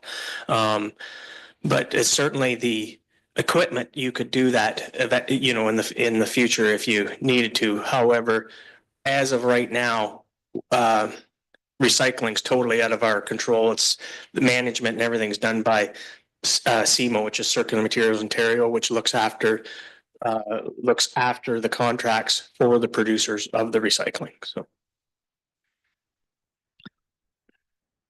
All right, is anybody ready to give direction?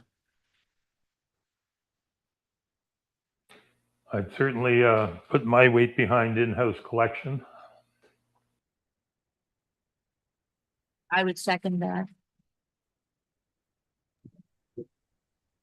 All right.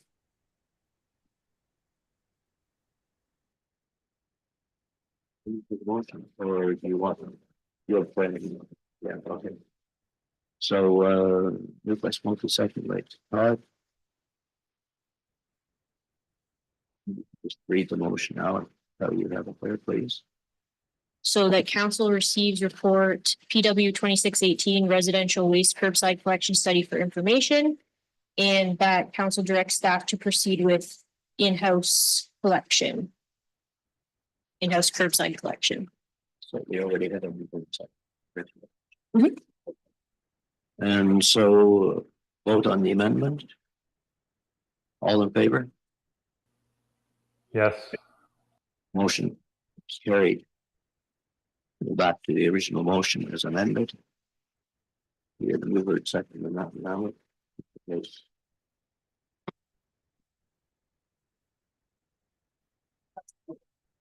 Councillor Golden, Councillor Dowd. Original motion is amended. All in favor? Opposed? Motion is carried. Thank you. Parks and facilities, sorry, jumping ahead here, Heron Point Bridge is the next item on the agenda under Public Works. And it is the council receives a report PW 26-19 Heron Point Bridge tender for information. And the council awards BR 1611 Heron Point Bridge tender to Stratcan Con Construction Limited for $426,728 excluding HST. Mover and second for that one. Rod? Amon?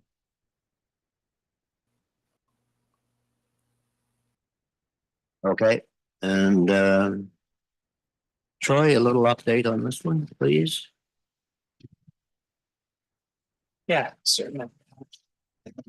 Yeah, so we the three tenders that come in, as you see, the prices you know, we're within what we were expecting with the budget purposes. And so it's our consultant has worked with this company before and says they will be well qualified for the job. So after we award it, we will have an on-site meeting with them, pre-construction meeting, but it's anticipated that you know, the earliest that they could start would be like as of July 15th, but we're not anticipating them starting anytime in July, but probably later in August.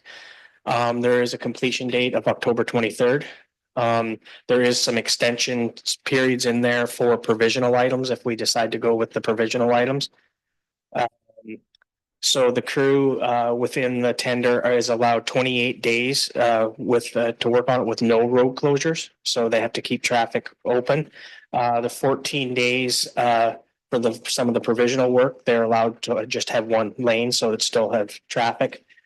There is because of some of the provisional work, it does include the deck repair on it if we decide to go with that, which the price seemed to be fairly good, but we would plan on that later in the year when you could work out of the water. That would be we'd have a half a day road closure, so a work day. So we would have to coordinate that with residents, but hopefully we could organize that so it would be later in the fall when the you know, the campground back there was closed. And so it so there, we also had some provisional work in there for guide rails that, you know, we had a provisional in there that they could keep just one lane open. So we're hoping to keep the flow of traffic as best we can for it's a narrow bridge and Yeah. one way in and one way out. So it's gonna be a good project to get completed. So roughly, what's the life expectancy of this work, Troy? They'll know better once they get into it, but we're hoping, to expand it to 20 years plus. So Yeah. for the work. So, and possibly that could be better once they, they know better once they get into the work and stuff like that. So. Any questions? Council have any questions? If not, we will call a vote. All in favor? Yes. Motion carried. Next, we'll go to Parks and Facilities. And this is regarding Seniors Active Living Center programming and funding. That council receives report PF 26-12, 2026-25-26 Seniors Active Living Center program update survey results and the 2026-27 funding confirmation or information. Mover and seconder for that. Smokey and Todd. Mark, do you want to give us a brief update on that, please? Thank you, Mr. Mayor, and to council. This report just summarizes the high attendance and the positive feedback and results from this past year, as well as the provincial announcement commitment to further fund us another year. So it's just a quick overall summary. It's been very well received. There is a waiting list for a lot of the program's dates. So we continue to expend all the funds available through the grant and look to continue many of the programs, as well as try to offer some new offerings going forward with our various community centers and community partners.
Sorry.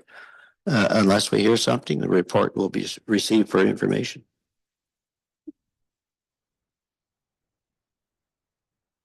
The report received for information. We want the staff to look into it a little further.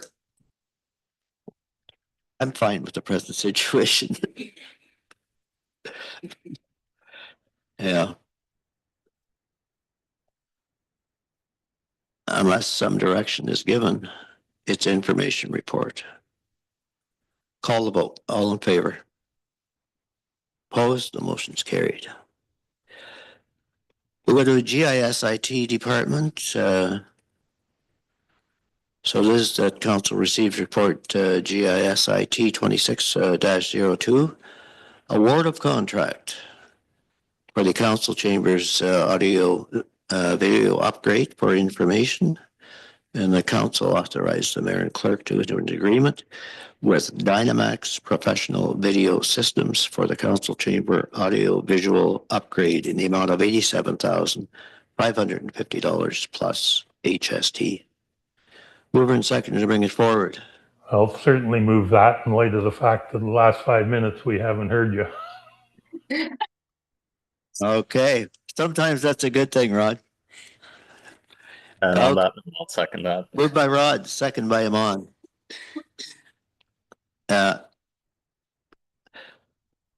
Any update on this, Kara?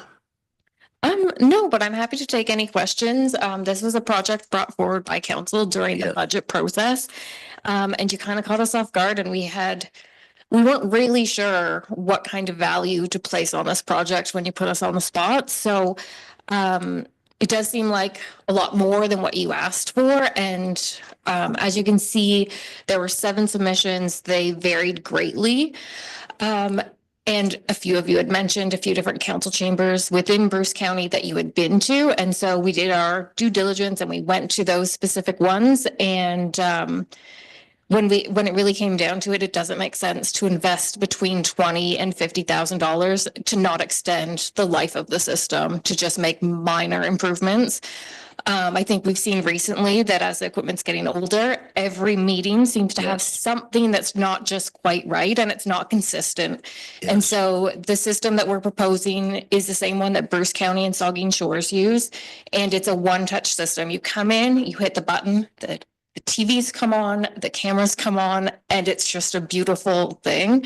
And it really will, it will just make the whole process will be more efficient. It will be then easier for other staff and committees to use this room for other purposes too. Because right now it really takes someone like Callie or myself to come in here and set everything up for someone. So this would be a better process for everybody. I think you made the right choice. Yes. Questions? If not, call the vote. All in favor? Yes. Opposed? Motion's carried. That's why. All right. We will go to committee minutes and the Grey Bruce OPP Detachment Board. And we have here a few subcommittee, the committee, and the annual report.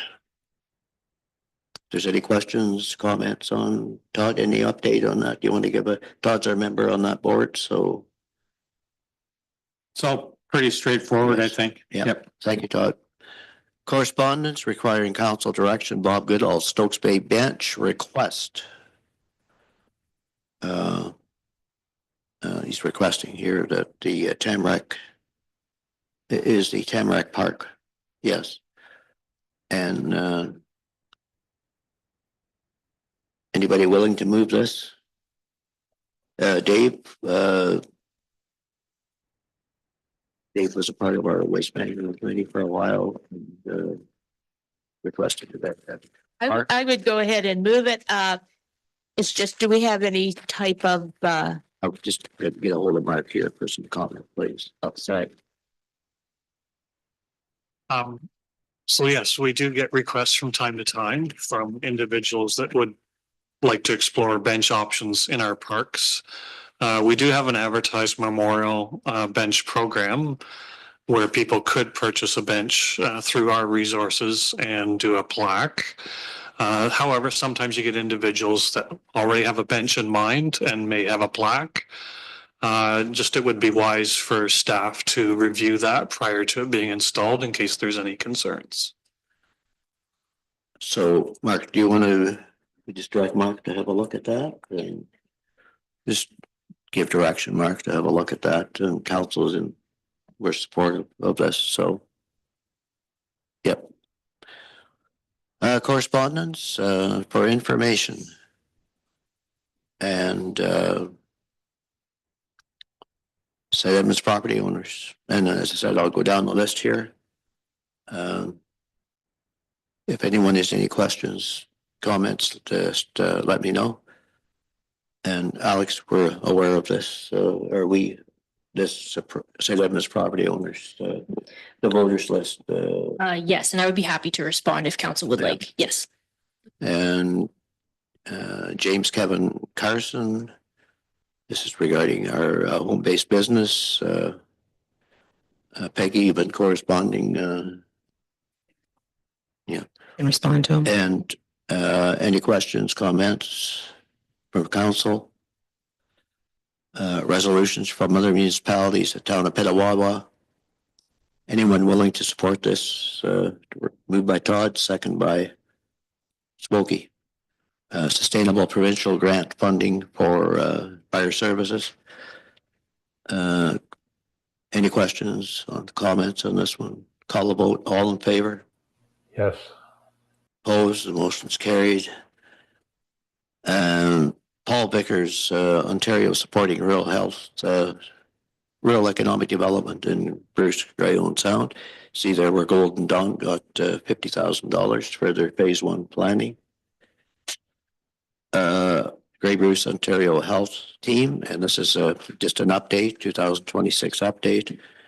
Nuclear Innovation Institute, Clean Air, Clean Energy Frontier Conference, it's in October.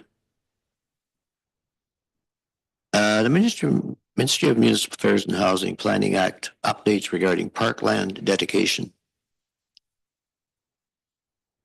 Do we, Alex, we had this correspondence before, didn't we? Or No, Mr. Mayor, this was a new one that came in. So this would be the first time. You might be thinking of the AMPS when the Planning Act Okay, was changed yeah, in that regard. But yeah, this would be the first time for this one. so do we know how that's changed, basically? Anyway, it doesn't matter for today. It's correspondence today.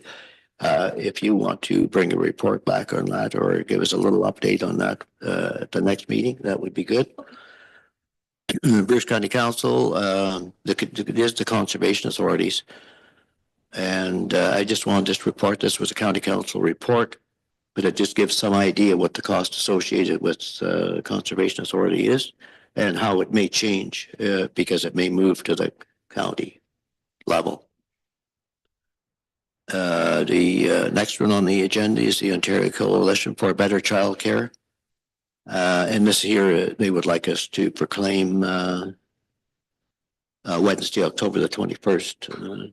Peggy, what's motion or what direction to staff? Direction staff. Direction to staff to do that.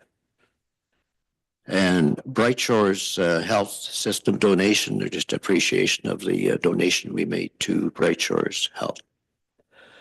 Other business. Anyone? Smokey. I was just wondering if we could get an update, if Peggy has heard anything from the county in regard to the seniors apartments in Tobermory. We have quite a lot of the residents like build it out or whatever, displaced really. So I'm wondering if the county and people have been asking me as well, what's the plan, Stan? So I know there's been the fire investigations complete. Bruce County has contacted each one of the residents and has worked on placement of the residents, temporary placement. Right now, I do not have a time frame as to when they will be moved back into the apartments, but Okay, I'm not sure if there's anything we could do to expedite it, because you'll recall in the past, we were looking at months for a cleaning and a painting. So there's just some concern that that we put as much emphasis on getting this done as quickly as possible. Could we ask as a council? Yeah, we can get an update just to see where Okay. they're at and the Thank you. approximate. Yeah. Anyone else have other business? If not, we'll move into closed session. The council move into closed meeting with the CAO and the clerk in attendance pursuant to section 239(2) of the Municipal Act 2001 as amended for the following reasons. A proposed or pending acquisition or disposition of land by the municipality and specifically related to a request to sell property to the municipality. Mover and seconder to bring that forward. Todd and Smokey.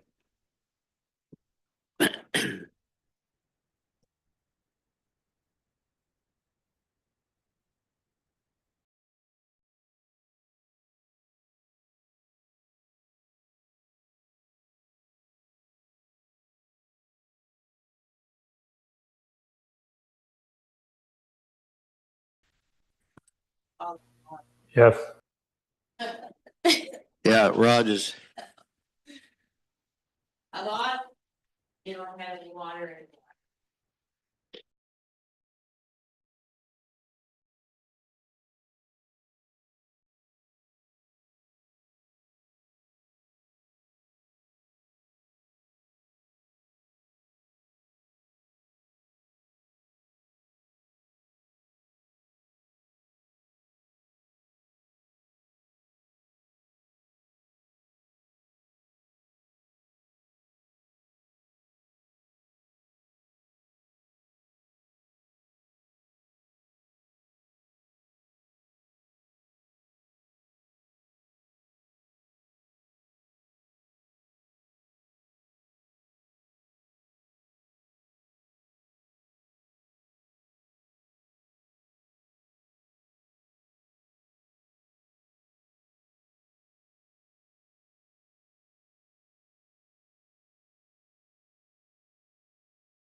All right, reporting from closed. Council met in closed session with the CEO and clerk in attendance to discuss a proposed or pending acquisition or disposition of land by the municipality, specifically related to a request to sell property to the municipality. Council approved the closed session minutes for June 8th, 2026, and direction was given to the CAO. That concluded our discussion in camera. Bylaws number 12. Fees and charges bylaw, 2026-52, 2026-53 to designate a site plan control area, 2026-54 establish procedures regarding the provisions of notice, 2026-55 is to appoint municipal law enforcement officers for the municipality of Northern Bruce Peninsula municipal staff, and 2656 is to appoint municipal law enforcement officers for the municipality. And that's regarding our contract municipal support services. 2026-57 confirmatory bylaw. Mover and seconder for bylaws. Todd and Amon. Any questions? Call a vote. All in favor? Opposed? The motion's carried. Motion to adjourn. Rod and Smokey. All in favor? Motion carried. Thank you, everyone. That concludes our meeting.